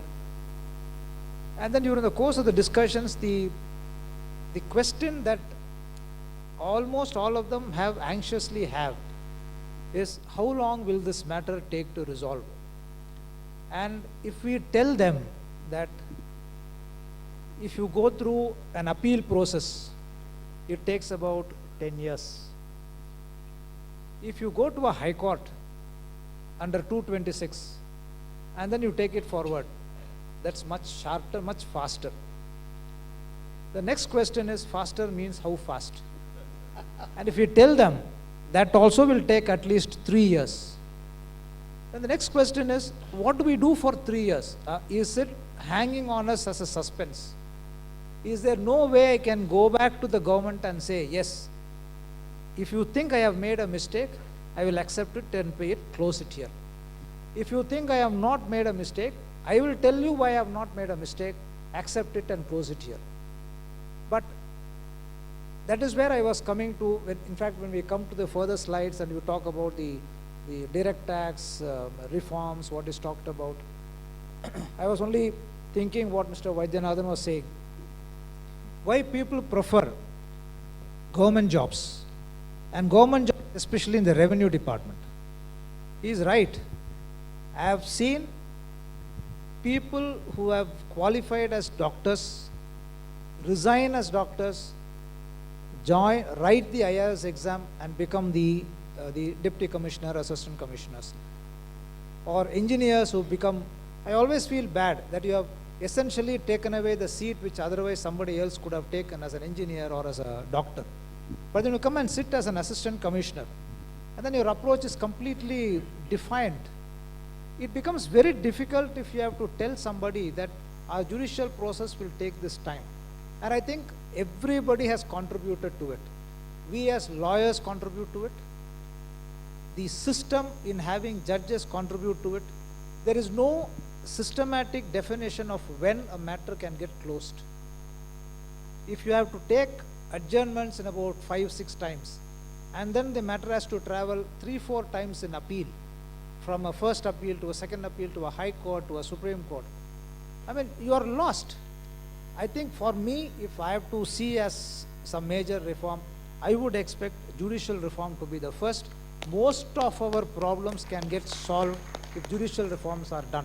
You talked about your IBC and next generation reforms and all that. Creation of more tribunals, creation of more DRTs is not going to solve the problem. The problem is in trying to have less problems being created. Then you will have faster solutions to it. Otherwise, whatever you talk about judicial reforms is not going to work. That's interesting. I think judicial reforms is very important. Narayan, what are the 3 next generation reform you propose? So just one preamble. I'm not as pessimistic about how far we have come in the last 30 years in particular, but 75 years overall, that we have made tremendous progress. 400 million people have come out of multidimensional poverty. You can argue the number, maybe it's 300, maybe it's 500, it doesn't matter. There has been tremendous. There is India today, as you pointed out right at the beginning, we are not a rich country, but we are not a poor country. So I don't think we could have made this statement 25 years ago, certainly not 50 years ago. And that is all because of the development. So things have moved, they just have not moved to our envelope of aspiration. And so my own view would be that you need a bunch, this is written by, I think, Economics 101 professor, this factor reform or something. Everybody will agree, there's nothing thing. But I really think we need to move to the quality phase. So for instance, even in judicial reform, the idea is quality. How do you train your judges to be able to adjudicate a case that is so complicated, because now you have multidisciplinary issues coming in each case? That is a quality issue, it's not a quantity. More courts are not going to solve the problem, even though we have got, gazillion cases that have not been completed. That we have a magnitude problem still in the judicial reform, but it's no point just creating more courts or more ways to handle the court. It is, you have to actually train people to solve through arbitration, solve through mediation, have specialization in courts, so that you solve the problem by factoring the problem rather than creating more of the same. So I think India is in great need of this quality revolution. And there are 5 or 6 dimensions of this quality revolution. But in order that the government be able to focus on it, they have to seed areas. And this is where I think the most fundamental reform is we should stop thinking statist and withdraw from many areas in order that we can put the energy and effort into all these new areas that are coming up. Doing the same thing again and again, you have now created one technology infrastructure, same thing will be applied to this, same thing will be applied to, it's just too much. The government doesn't have the capacity to continue to do this all the time. They should withdraw. So death dates, what I mentioned earlier, every reform should be born with a death date. We must declare not new next gen reform, but quality reforms. And in order to generate the time for quality reforms, you get rid of 50% of your current job. Only then you'll have time. That's interesting. Okay, we'll go to the last phase of our presentation now. Finances, then tax. We'll enjoy both finances and tax. Yes, Finance Minister. Budget estimates for 24-25. For the year 24-25, total receipts other than borrowings and the total expenditure are estimated at 32.07 lakh crore rupees and 48.21 lakh crore rupees respectively. The net tax receipts are estimated at 25.83 lakh crore rupees. The fiscal deficit is estimated at 4.9% of the GDP. The gross and the net market borrowings through dated securities during 24-25 are estimated at 14.01 lakh crore rupees and 11.63 lakh crore rupees respectively. Both will be less than that in 23-24. The fiscal consolidation path announced by me in 2021 has served our economy very well, and we aim to reach the deficit below 4.5% next year. The government is committed to staying the course. From 2026-27 onwards, our endeavor will be to keep the fiscal deficit each year such that the central government's debt will be on a declining path as percentage of GDP. Okay, folks, let's look at the financial figures. This is the fiscal deficit. Came down in 21-22, went up 22-23, now is coming down again. That means government is going to borrow less than it did. 2021 was the COVID year, 18 lakhs borrowing, out of which Narayan, 4.5 lakhs was takeover of the small savings debt. So much Somanathan did a very smart thing of pushing everything under the wheel. Brilliant man. Nobody in this country understood what he did, but he put it there. He paid 67,000 crores for Air India, 45,000 crore for old subsidies. He cleaned up the entire fiscal, and that's why next year it came down. Now it's gone up. Next. Fiscal deficit coming down, and revenue deficit is coming down. Revenue deficit is, I think, is net of interest is coming down. That's interesting. So I think there's going to be more money available for industry to borrow. And this also means interest rates hopefully will come down. We're paying too much of interest rates. You know, Narayan, CPI is based on 2011-12 weights. 42% for food. Now food is come down from 2011-12 to 30% as per latest data. Food consists of cereals, which 80 crore people get free, vegetables like potatoes, tomato and onions. We have the MPC sitting in RBI every 2 months, talking about interest rates. When inflation goes up because tomato prices, onion prices and potato prices are gone up. Do you think interest rates impact tomato prices, onion prices and these prices? When core inflation is down to 3.1%? There's something wrong with our interest rate policy, right? Anyway, next. Look at this trends in inflation. 5.4%.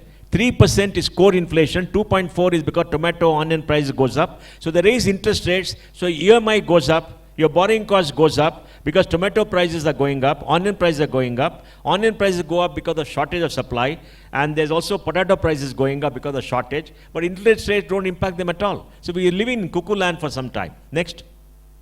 And look at these figures. Growth in gross revenue, 33%, 12%, 13%, 10.8%. Higher than in economic growth rates, which are nominal growth rates. Revenue receipts have gone up. Tax collections have gone up. People are paying more taxes. Why are people paying more income taxes? Because of 26A, right? And people are paying capital receipts and borrowing other liabilities have remained constant. Next. This is the interesting slide. From 1920 till 23-24, the receipts actual versus budget estimates, actual has always been higher than budget estimates. We've never seen that for many years. It's a very interesting slide, and it's happened because taxes collections have been higher than receipts. It's not because of any enforcement of any law, because disputes have gone up from 4.5 lakh crores in 2014 to 12 lakh crores in 2024. But it's gone up because of technology. I think technology has played a key role. Next. Tax collection growth at 13.5% higher. Budget has been conservative. Now, this is a question for Professor and Narayan. Is India on the right path to accelerate growth with low inflation?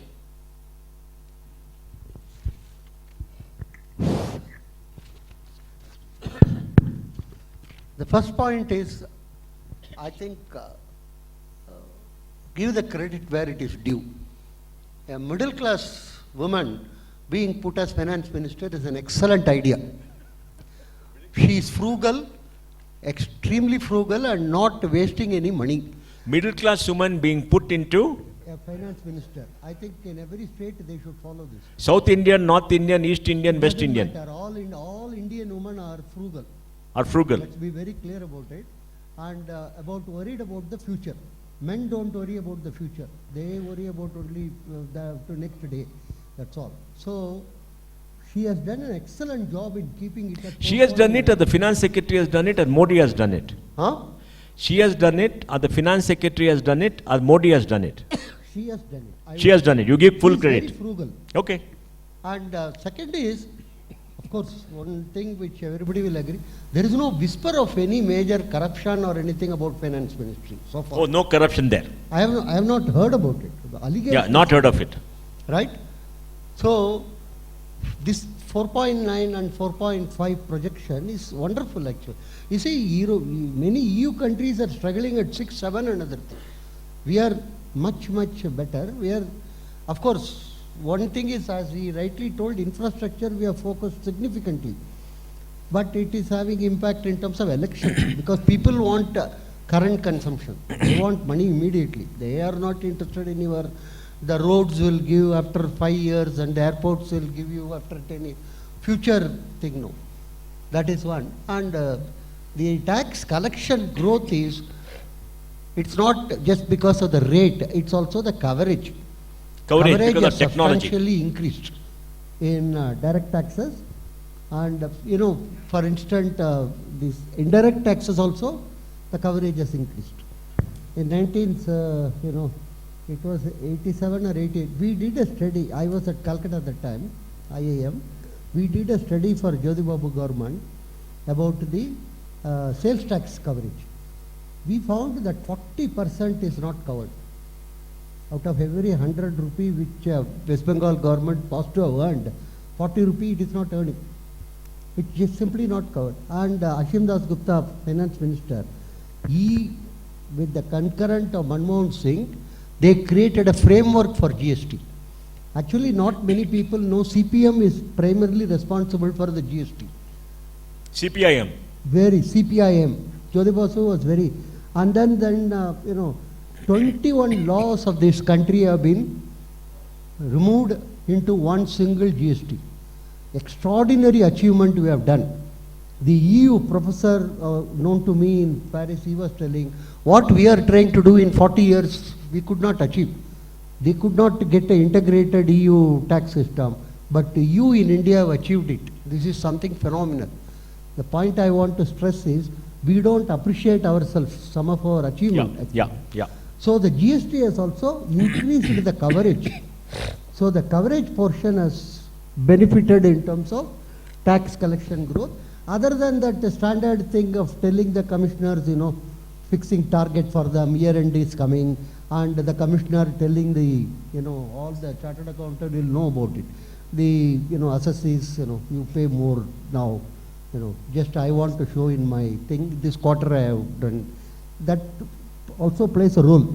But more important is the general coverage has increased. And that's why quite a number of people are not happy.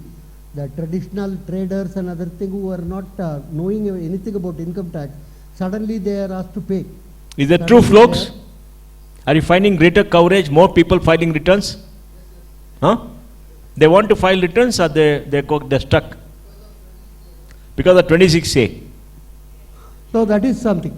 And so budget estimates have been conservative, which is a very important point. More important is, we have been observing fiscal prudence, I would say.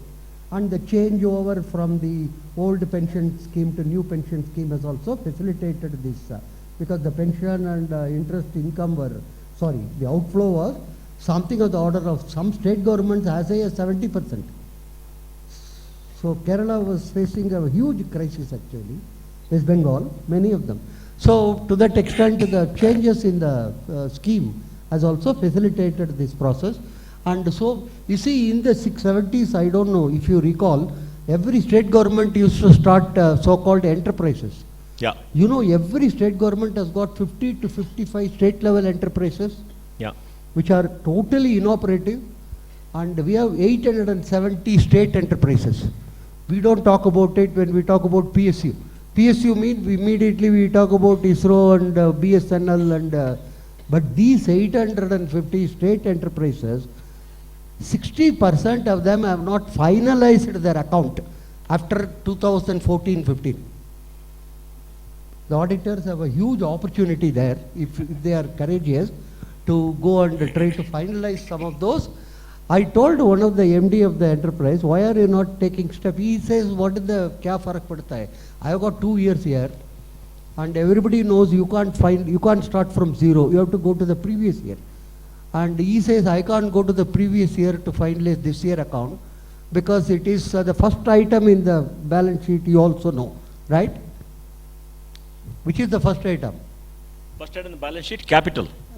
No, in the other side. Other side, fixed assets. Cash in.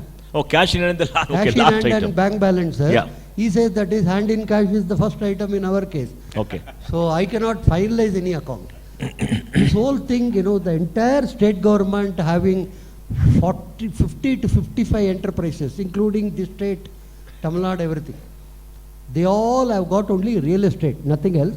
Other than that, car and Lal Batti, where the chairman goes around and all these state enterprises should be closed.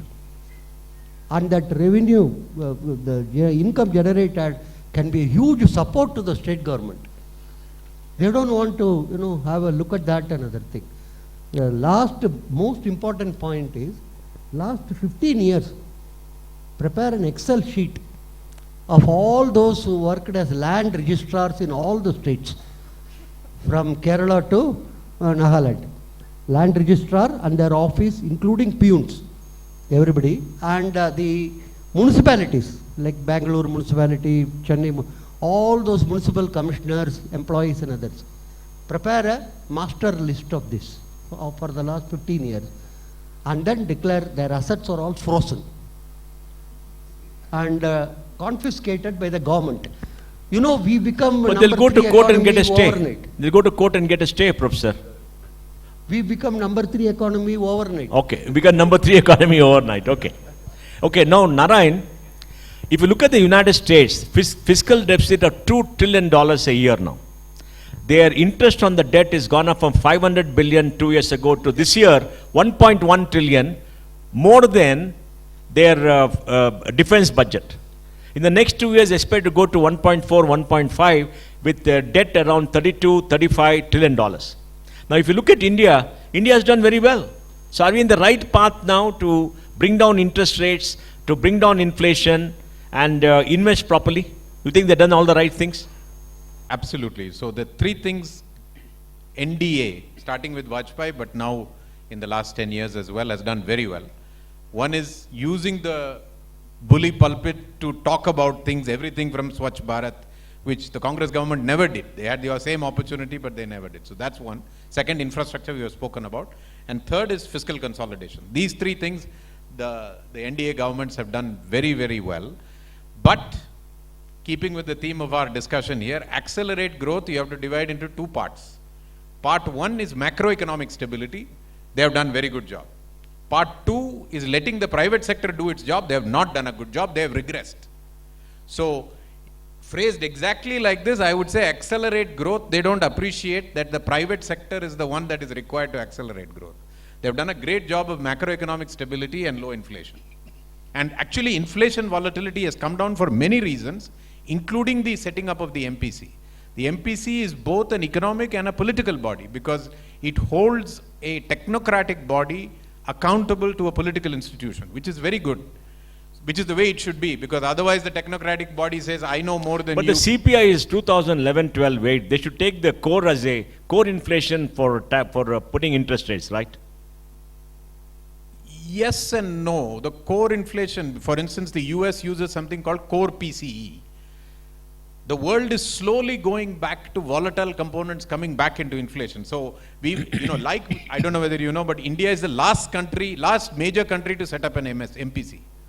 And we should not be the first country to give up on volatile components of inflation at exactly the same time when it becomes fashionable to redo the whole thing. I think the idea of what inflation to use for monetary policy will see a change in the next 6-7 years because both energy and food are entering the general discussion a lot more than they used to do before. May not be in the full extent that we need 2.4 out of 5.5, but some component has to come in. But inflation volatility has come down in India from 2016 onwards when MPC came in. And that is a very positive because the structural interest rate to maintain the same inflation can be lower, which is again very positive for, so very good job. The only blind spot is private sector has to be the engine of growth and government must enable private sector and not say we know how to do it, everybody is fraud, therefore we have to do everything to replace them. That approach is an old. How many of you agree with the statement? Put your hands up. See, that's very good. Okay, Padam, taxes now. Folks, listen carefully. I'm sure you read the budget.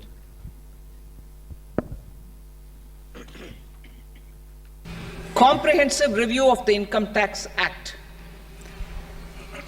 I am now announcing a comprehensive review of the Income Tax Act 1961. The purpose is to make the Act concise, lucid, easy to read and understand. This will reduce disputes and litigation, thereby providing tax certainty to the taxpayers. I will also bring down the demand embroiled in litigation. It is proposed to be completed in 6 months. A beginning is being made in the finance bill by simplifying the tax regime for charities, tedious rate structures, provisions of reassessment and search provisions, and capital gains taxation.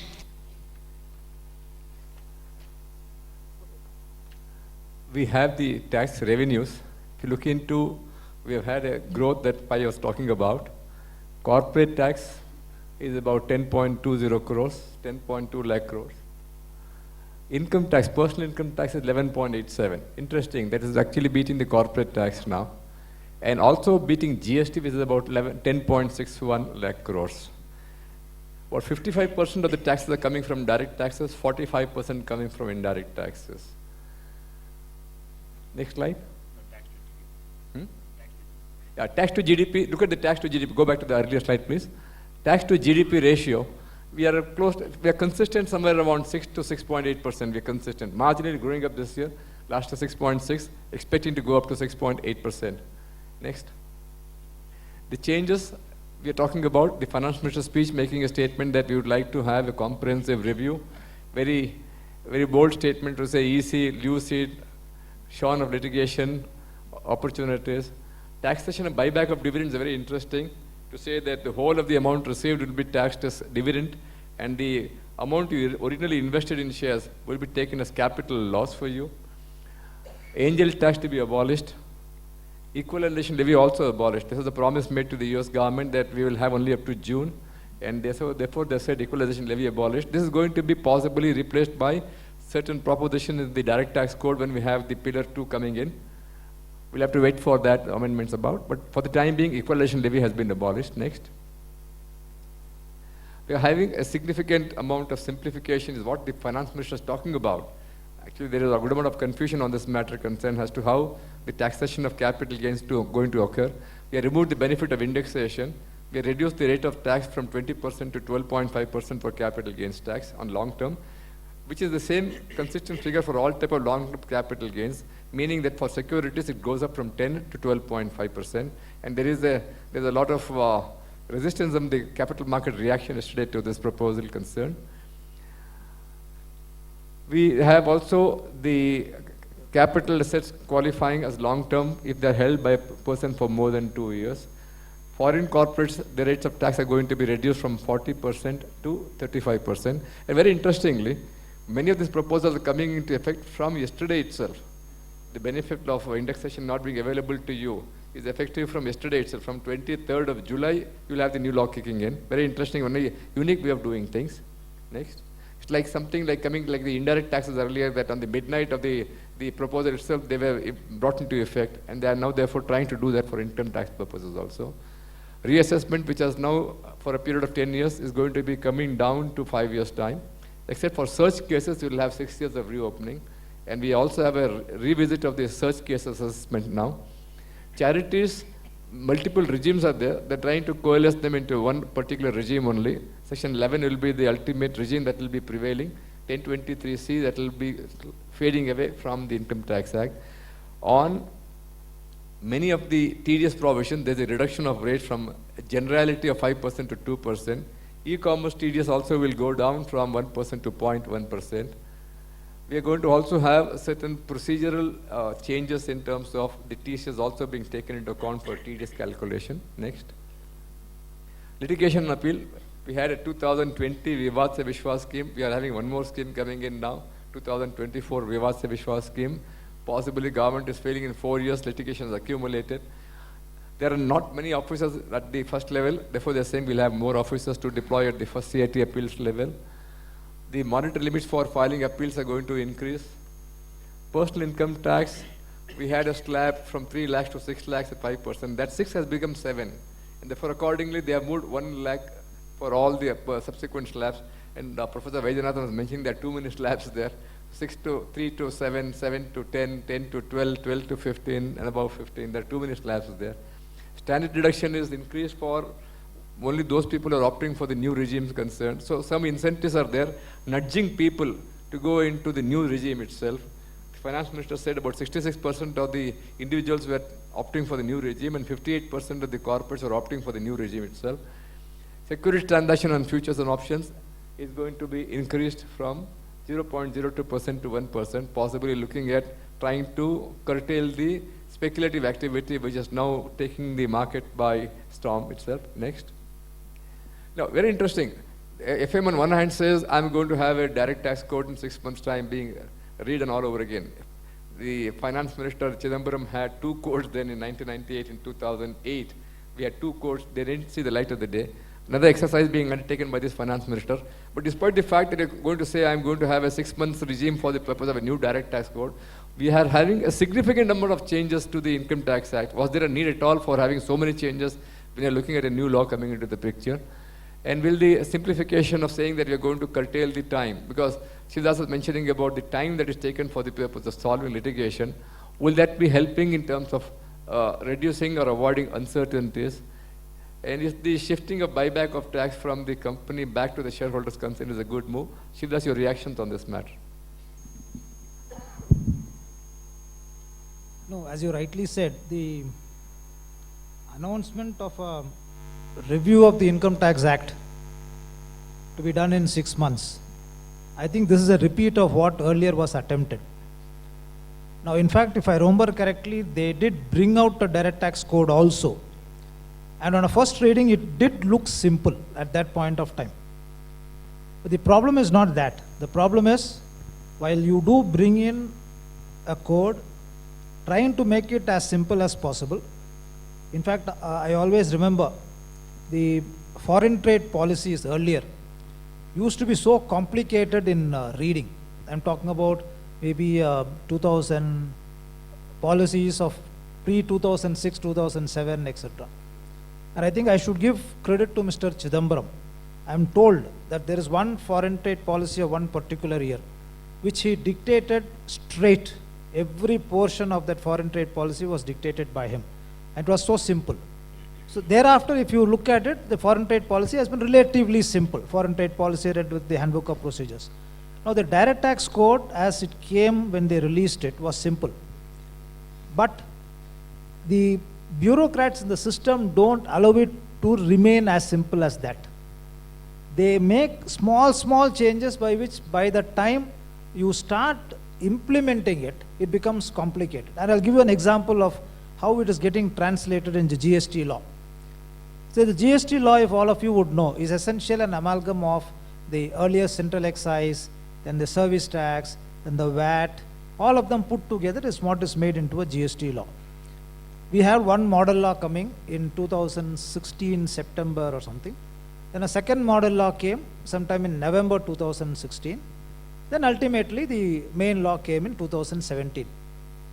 Now the law as it came did look simple. But if you look at the law as it stands today, there are small changes that have made it so complicated.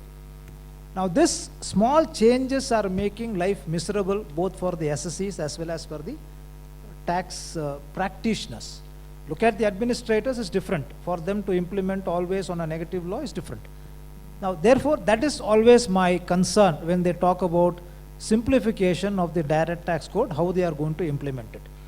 And if you rightly said, if for the next 6 months she is going to bring it up, was it really necessary to get into this whole reorganization of the capital gains into short-term capital gains, long-term capital gains, 10 to 12.5%, remove the indexation for the house properties, all that? Is it really required? So that's one challenge. Two, we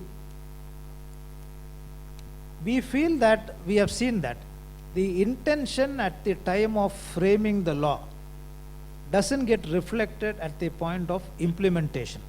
There's a huge difference between the two. There's a huge disconnect between the two. When GST law came, most of the practitioners in indirect taxes did really feel that now that GST law is going to be one, it's going to be simple, life is going to be easier for the SSEs, therefore what happens to our practice? This is a very frank opinion I'm telling you.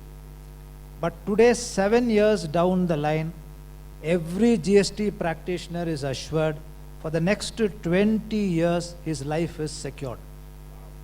I'm telling you this frank, and I'm pained to say this because I have practiced indirect tax law for the last 30 years.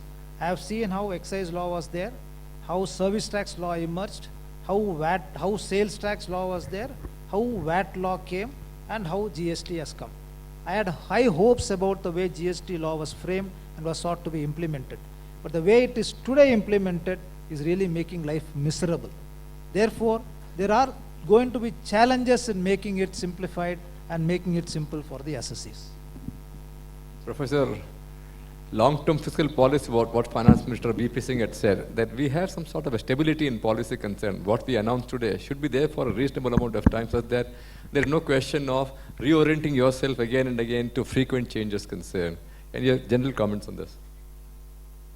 Yeah, any of this formulation of the commission is, there are three areas. Energy, they are going to form one commission to study that. And financial market regulation, they are going to form a commission. So it's going to create a lot of employment opportunities for retired people.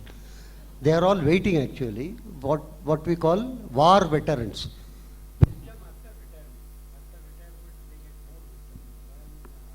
During retirement. Anyhow, so that is what, they will produce no, you don't press it. They will produce a 6 month or it will get extended by 1 year, because they have to keep their flat and in house in Delhi. So all that, and then policy formulation will be done. But the most important aspect in this is, according to me, practice. We have only in the world, I am amused actually, we teach a course called Banking Law and Practice, Taxation Law and Practice, Contract Law and Practice. All over the world, the course taught to the student is Banking Law. So why that second part?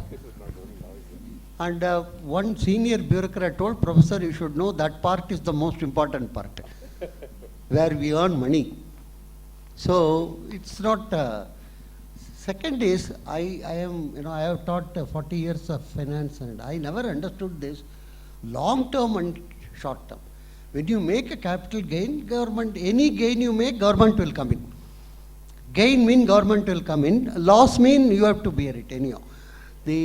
So why make it into short term, long term? Sometime it is told 3 years, sometime it is told. Arey Baba, whenever you make capital gain, let the government decide and take away. Why all this nitpicking between short term and, I never understood that. So maybe next birth I will understand it. Somebody told me, we believe in rebirth. So there is no problem on that. On the side of the slabs, I have already told, we have too many slabs. It is not required actually in the direct taxes. Make it very simple. Anything to be made simple, government is not happy. And as one commissioner of income tax jokingly told, making your life, simpler is not our objective. Our objective is to make it complicated so that so many other people can break their head and then try to arrive at a solution to you. So I think this slab system, we should seriously have a look at it. Not more than 3 to 4 slabs we must have. That is the simplification in terms of the procedures, right?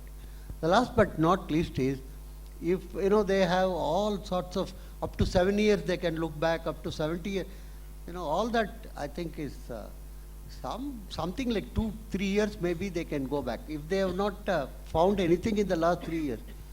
And the most important reform which should come, I have been stressing this, having cash more than 5 lakh itself should be considered a crime. No need to prove that it is disproportionate to your source of income or anything. After the Second World War, Europe had this rule actually. We should have that rule to reduce bribery and corruption. Because bribes have to be given in cash so far. There is no method by which you can give it in check or draft or, GPay or anything, so far. So, any amount of cash more than 5 lakh kept in an individual by itself is a crime. And that would go a long way in order to minimize collection of this cash by the government people. So, that is the major type of a reform, big ticket reform you can think in terms of. This buyback of shares, I am not happy about making it dividend. These two are different concepts, these two are different ideas actually. The whole point of dividend is completely different than the owner, the shares which are held by the stakeholders or owners. over a period of time. So there is no, there is no, and actually many companies have to make a big call about whether to go for buyback or to go for dividend. And it's not always advantageous to think in terms of buyback. The whole idea will be to cut down the intermediaries who are all sitting here, but help the assessees directly. That's what I would. Corporates can afford them. There is no doubt about it. They have huge department in order to deal with that in corporate. But why, small business, petty business and other people? In many cases, everybody knows the accountant has to prepare, he goes and buys the book at the end of the period from the city market here, and then prepare all the vouchers and ledgers and other things, and then prepare the tax assessment also, and then submits. This whole thing is a racket. It's not, I am talking about very petty fellows, very small fellows. All of them are expected to file the returns. It is like, asking large number of these small fellows, you must have a balance sheet and profit and the banks are harassing them actually, so that the credit rating can be done by, all these elements are supposed to, whoever is borrowing from bank is supposed to be rated. You see, we are creating more and more opportunities for harassing people. That is what is happening. This is not in terms of ease of doing business or anything. This is my simple suggestion. Narayan, you've heard a lawyer talk, you've heard a professor talk. What about from the corporate side, what your reactions are to the entire approach to direct tax changes? Yeah, I don't have too much of a comment about direct taxes other than to say I don't know whether the right words are simplification and rationalization. It seems to be complexifying in a different way. I mean, I agree with the principle that you should simplify and rationalize. I would even go so far as saying, how about a flat tax, which bizarrely Russia has. Why can't we have a flat tax? But that is an extreme, and maybe political economy may not support it, so we may have to end up at 3 or 4. But we have made indirect taxes as complicated as our direct taxes, where the whole idea was the indirect tax, the GST, was supposed to be simple. We have followed the exact same format, 2% for this, 6% for that, 18% for this, 28% for that, and then we change that every little while, so luxury becomes non-luxury, non-luxury becomes luxury. How many times will we do this, juggling? So I just hope we stop this. This buyback, I agree with the professor. I think it's the angel tax and the parity between unlisted and listed, I think is a good thing overall. But this buyback thing, I'm not sure. This is a mixed, Very wrong. It's wrong. Yeah, it's just economically incorrect. Buyback being taxed as dividends, technically we talk about dividends only equivalent to reserves. They're saying, no, the entirety, whether or not you have reserves also will be treated as dividends. Yeah, it smacks, I mean, while Somanathan was very clever in that other instance, this smacks of being over clever. I think this is going to be withdrawn. This cannot stand the test of logic. So it will be withdrawn is my suspicion, but who knows? Because it makes no sense. We have indirect tax slide, and then we move on to the last segment. This is most of the indirect tax proposals are outside the budget now because they're getting into the GST Council and laws. But anyway, we have FM talking to us on certain basic changes she's trying to do into indirect tax regime. Indirect taxes. Sir, I start with GST. It has decreased tax incidence on the common man, reduced compliance burden and logistics cost for trade and industry, and enhanced revenues of the central and the state governments. It is a success of vast proportions. To multiply the benefits of GST, we will strive to further simplify and rationalize the tax structure and endeavor to expand it to the remaining sectors. Global context. Shivadass, your reaction, because you're a practicing person on indirect tax. Looking at the basic proposals, not very great in terms of their intensity or depth. You are looking at simplification and rationalization of GST regime, comprehensive custom duty restructure to be taken in the next 6 months' time, to have some cancer patient relief. Certain medicines are going to be exempt from basic customs duty. Some other aspects of manufacture in the medical field are going to have a reduced amount of duty. Basic custom duty on mobile phones, mobile printed circuit boards, to be reduced to 15% from 20%. We're going to also have some increased list of exempted capital goods for the use in the manufacturing of the solar cells. Next. We're going to have gold, domestic value addition, therefore you're trying to increase that into gold and gold jewelry, therefore reducing the duty on gold and silver, and also from platinum also. Basic custom duty on certain other items like ferronickel going to be removed. Incentive-wise, the domestic manufacturing basic customs duty on printed circuit board, assembly of telecom equipment to be increased. That is for as a protection. That's a very protection measure to say that we would like to protect the domestic industry. To support the new capacities, basic customs duty on ammonium to be increased, and increase of the customs duty on lab chemicals under heading so and so from 9802 from 10 to 150%. So with this, therefore, again, we are looking at the same questions all over again to say that we are looking at certain performance criteria in this country. You would like to become a manufacturing hub. You would like to have ease of doing business. So many statements we have in terms of your ideals to be done. Would these proposals have anything to do? Would they be negative? Would they be positive?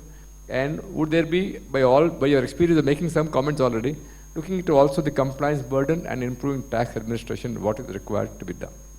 Specifically, you want to encourage mobile phones, therefore you allow import of components, etc. You reduce the duty. So there are all specific sectoral changes.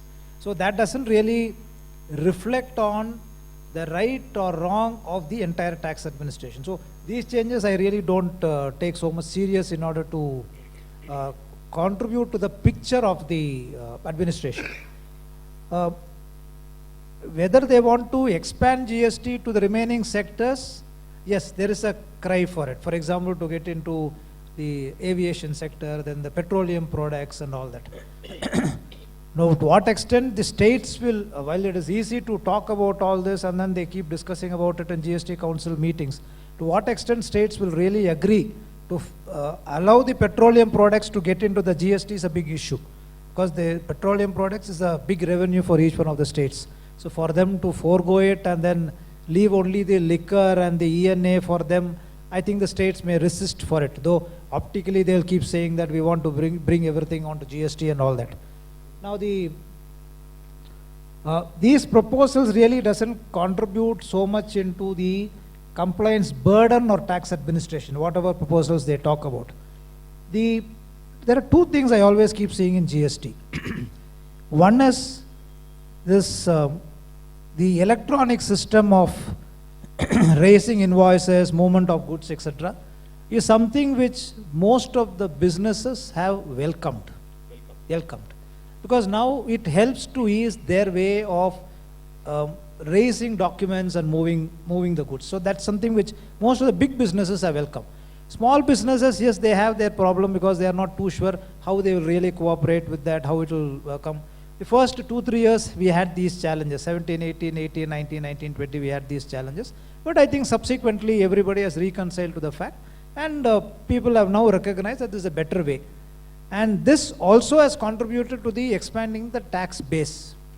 That's how we have more of income tax payees coming in, because your bank accounts are now connected to your total balance sheet. Everything is completely connected, and which according to me is a better way to do tax administration. At the end of the day, you can't be reporting one thing to one department, another to another department. Doesn't make any sense. You can't say one to the bank and one to the sales tax department, one to the excise department. So all of them should be connected, which they have done. They had their problems, I think they have done that.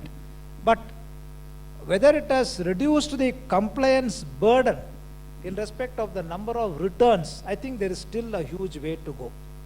You have, if I am not mistaken, you have a GSTRN 1 you have, then you have a GSTRN 2A, then you have a 3B, then you have a GSTRN 9, then you have a 9C. You still have about 6-7 returns to be filed in GST, which I don't think was really envisaged when they talked about GST as a single measure. So I think they should reduce those number of returns, put the burden on the SSCs to ensure that your figure is consistent with every declaration you make. You make to the bank, you make to the tax administration, you make to anybody. Make it completely single. So that, I think, we still have a long way to go in improving the compliance burden as far as the SSCs are concerned. Okay, the last question now. Last question to you. Quick answers. Next, please. Does the budget put us in a high growth path to meet the $5 trillion and $10 trillion mark by 2033? Yes, sir. Narayan? I mean, every number there won't tally. Doesn't matter. Generally. But directionally, it is correct. Directionally correct. Professor? Directionally, Directionally correct. Mr. Shivadass? Yes. Directionally correct. That's fantastic. I think is What right. about everybody? Do you all agree? Fantastic. Now we want to thank everybody. We'll have a few Q&A, then we'll close. I think, they suffered us for a long period of time. So, any questions from anybody? Yes, sir. Yeah.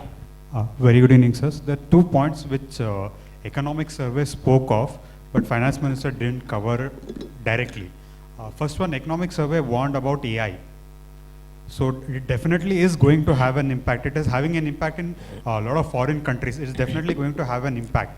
So with regard to budget, 9 things what the minister told, where it is going to have the impact. And second one, economic survey spoke of as about the account aggregators. So account aggregators coming in as the next DPI. So will it have the same impact that UPI had for our Narayan. nation? You want me to answer or you'll answer? Please answer. What is the impact on AI, on the budget, on the economy, generally on finances? And the second, account aggregator. Will that be the next big thing for everybody?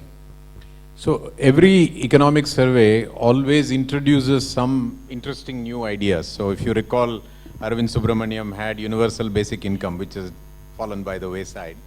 And similarly, this one has both AI and it has got a lot more about the transition to the new green economy, if you read the economic survey. So these are very relevant factors for India, but not in the immediate 3-4 years, I think, in terms of aggregate impact. So AI will begin to impact all countries. It will include India, but it's certainly not impacting India in aggregate in the next 3-4 years. Somebody somewhere has to begin to think about it, but it's not yet very important. The second question was? Account aggregator. Yeah, account aggregator, this is a lot more complex than moving cash like UPI. It's not simple.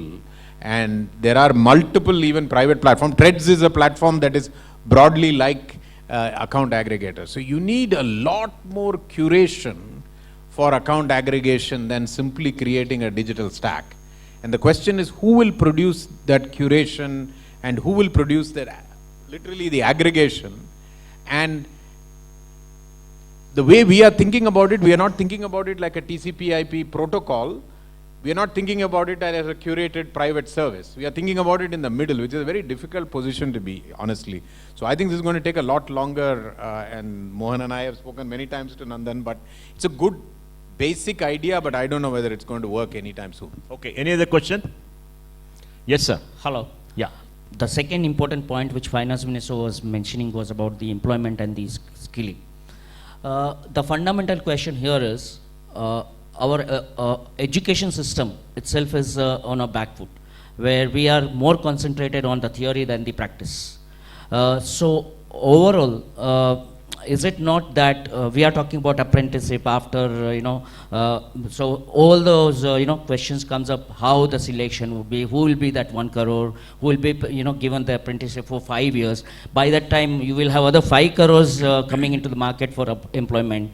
So all these questions cannot be tackled by changing the education system in itself, where this 3 or 5 years of degree courses which we have, why can't we have 1 year of theory and 2 years of practicals? Okay. Professor. And this question goes directly to you, since you are chairman of Manipal Global Center. No, I know, I can answer that, but I prefer, what I would say is, wherever the practical aspect of work is more important than the theory, it should be project-based. You must remove the theory to the back end. You got flipped classroom where all the theory can be given, you got videos, and go on to practical projects. Because the application of knowledge is important for 90% of humanity than the creation of knowledge. Creation of knowledge is R&D and all that. So thinkers are fewer than doers. We want more doers. So I think we must do more project work. That is coming in the new education policy. It has to be implemented. The problem is, professors have read the book 30, 40 years back. They're not updated. not this professor, everybody else. So for them is a problem to change, and that's the biggest barrier. Whereas all young people today are very good in knowing what the theory is, because they just search on Google, Google talks to them. They don't have to read. Google will tell them everything. What is next? What is next before Google itself knows, they know. And practically how to apply them, for that we need professors to put in projects. It can be done through projects, to research, writing something, etc. That will take some time. Okay, anybody else? A lady? Any lady? Any woman? Please. Women are 30% of chartered accountants, right, Padam? Huh? Yeah. Any woman? Okay, sir. What about you? Then after him, one more question, but please, any woman, please ask a question next. Yes, give it to him, please. Okay. Oh, you are asking, is it okay? Yes. Come. Sir, I have been attending this seminar from last some few years, and thank you for that. My question is, you were talking about India's performance post-COVID, and that is, I think, pretty much reflective in the stock markets and everything. So, do you think the growth which after COVID has happened a lot, and next few years the growth will not be that exponential? Like it is, the stock markets has tripled, right, in the last 4 years or something. So, and related question is, do you think the India's credit rating should be, improved, because the growth rate, the CD, the deficit projection has been 4.9% or 4.5%. So the rating of India's country. Okay.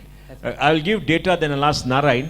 GDP has grown from 2 trillion in 2014, 113 lakh crores, to 295 lakh crores in 2024 March. That is 3.6 trillion. We hope in that's 10 years, 1.6 trillion.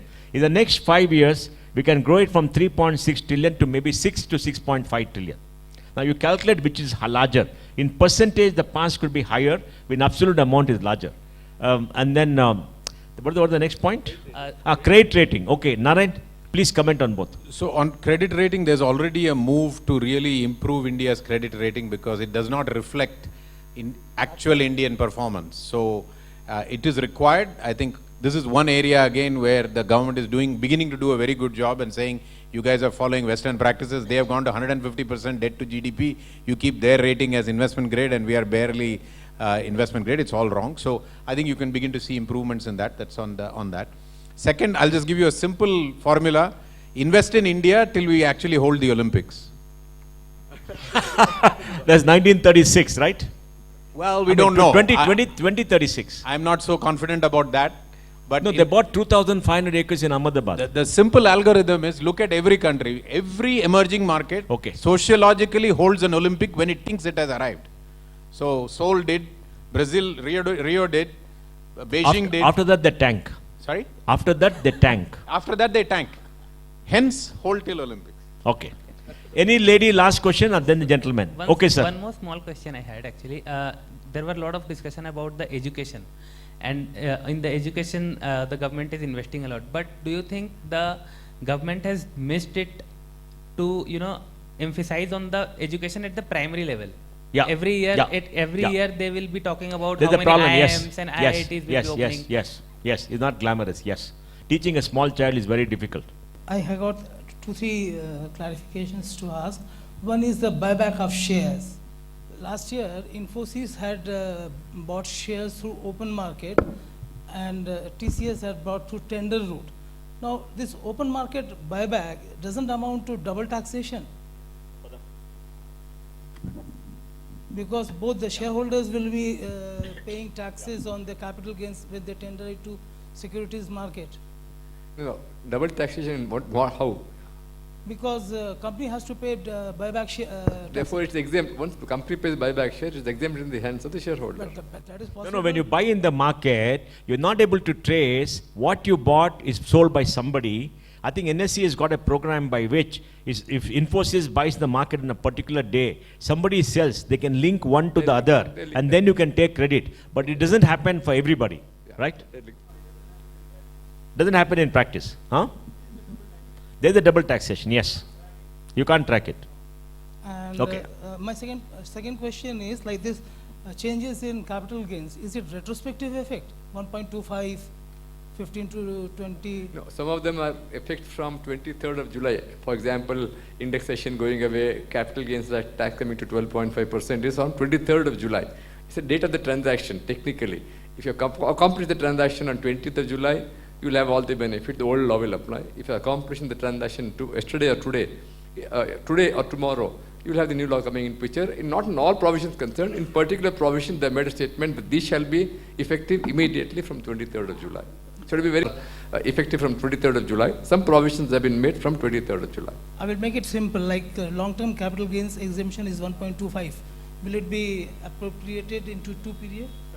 Which one? 1.25. Long-term capital gains now stands at 1.25 lakhs. Basic No, exemption. that technically has to be for the whole year. It can't be for a particular transaction. It has to be for the whole year. Now there was a mention of rooftop solar energy 300 units free. This Prime Minister Surya Ghar Yojana. How does it apply to a common man? No, I think you got to look at the rules of that. It will apply to people. Yes, 1.14 crore people have applied. You also apply. So how does it work? Go to the portal and apply. No, 1.14 crore people applied, so you can also apply. That rooftop solar. Huh? Yeah. Okay. Now we have to end it. I want to thank the panelists for the great speech and I think great reply. I want to thank Krishnan and his team for doing all the research and the R&D and preparing it in time. Both of us will thank each other for being here for 31 years. So thank you all for tolerating us and listening to us for 31 years. Enjoyed it. And over to the organizers. No, I will thank, on behalf of us, we will thank Mohan and Padam for a fantastic job as always for the 31st year running. Yeah, what an interesting session and thank you all for this. Professor, with your witty answers, you brought out the real facts of the life. Thank you so much for doing that. Mr. Narayan, you gave the industry perspective to us. Thank you. And Mr. Shivadass, the professional's perspective to the whole budget. It was definitely a holistic understanding. Of course, Mohandas sir, you gave the, as always, vocal about the issues and brought out the right answers from them, asking the right questions. Thank you. And Padamchand Khincha sir, as always, simplified the things to us and made us understand this budget very well. Thank you so much for doing this. Can I request our chairman, Pramod, to hand over mementos to all the speakers and moderators?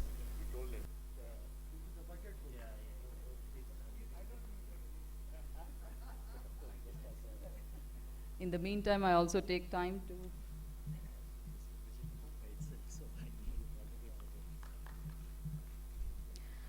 As you all saw the slides and the entire content and the slides were done by Krishnan sir and his team, which is CA Shivram RD, Mr. Ravi S and Mr. Mayank Munath. I request all of them to come over onto the dais and collect a token of appreciation.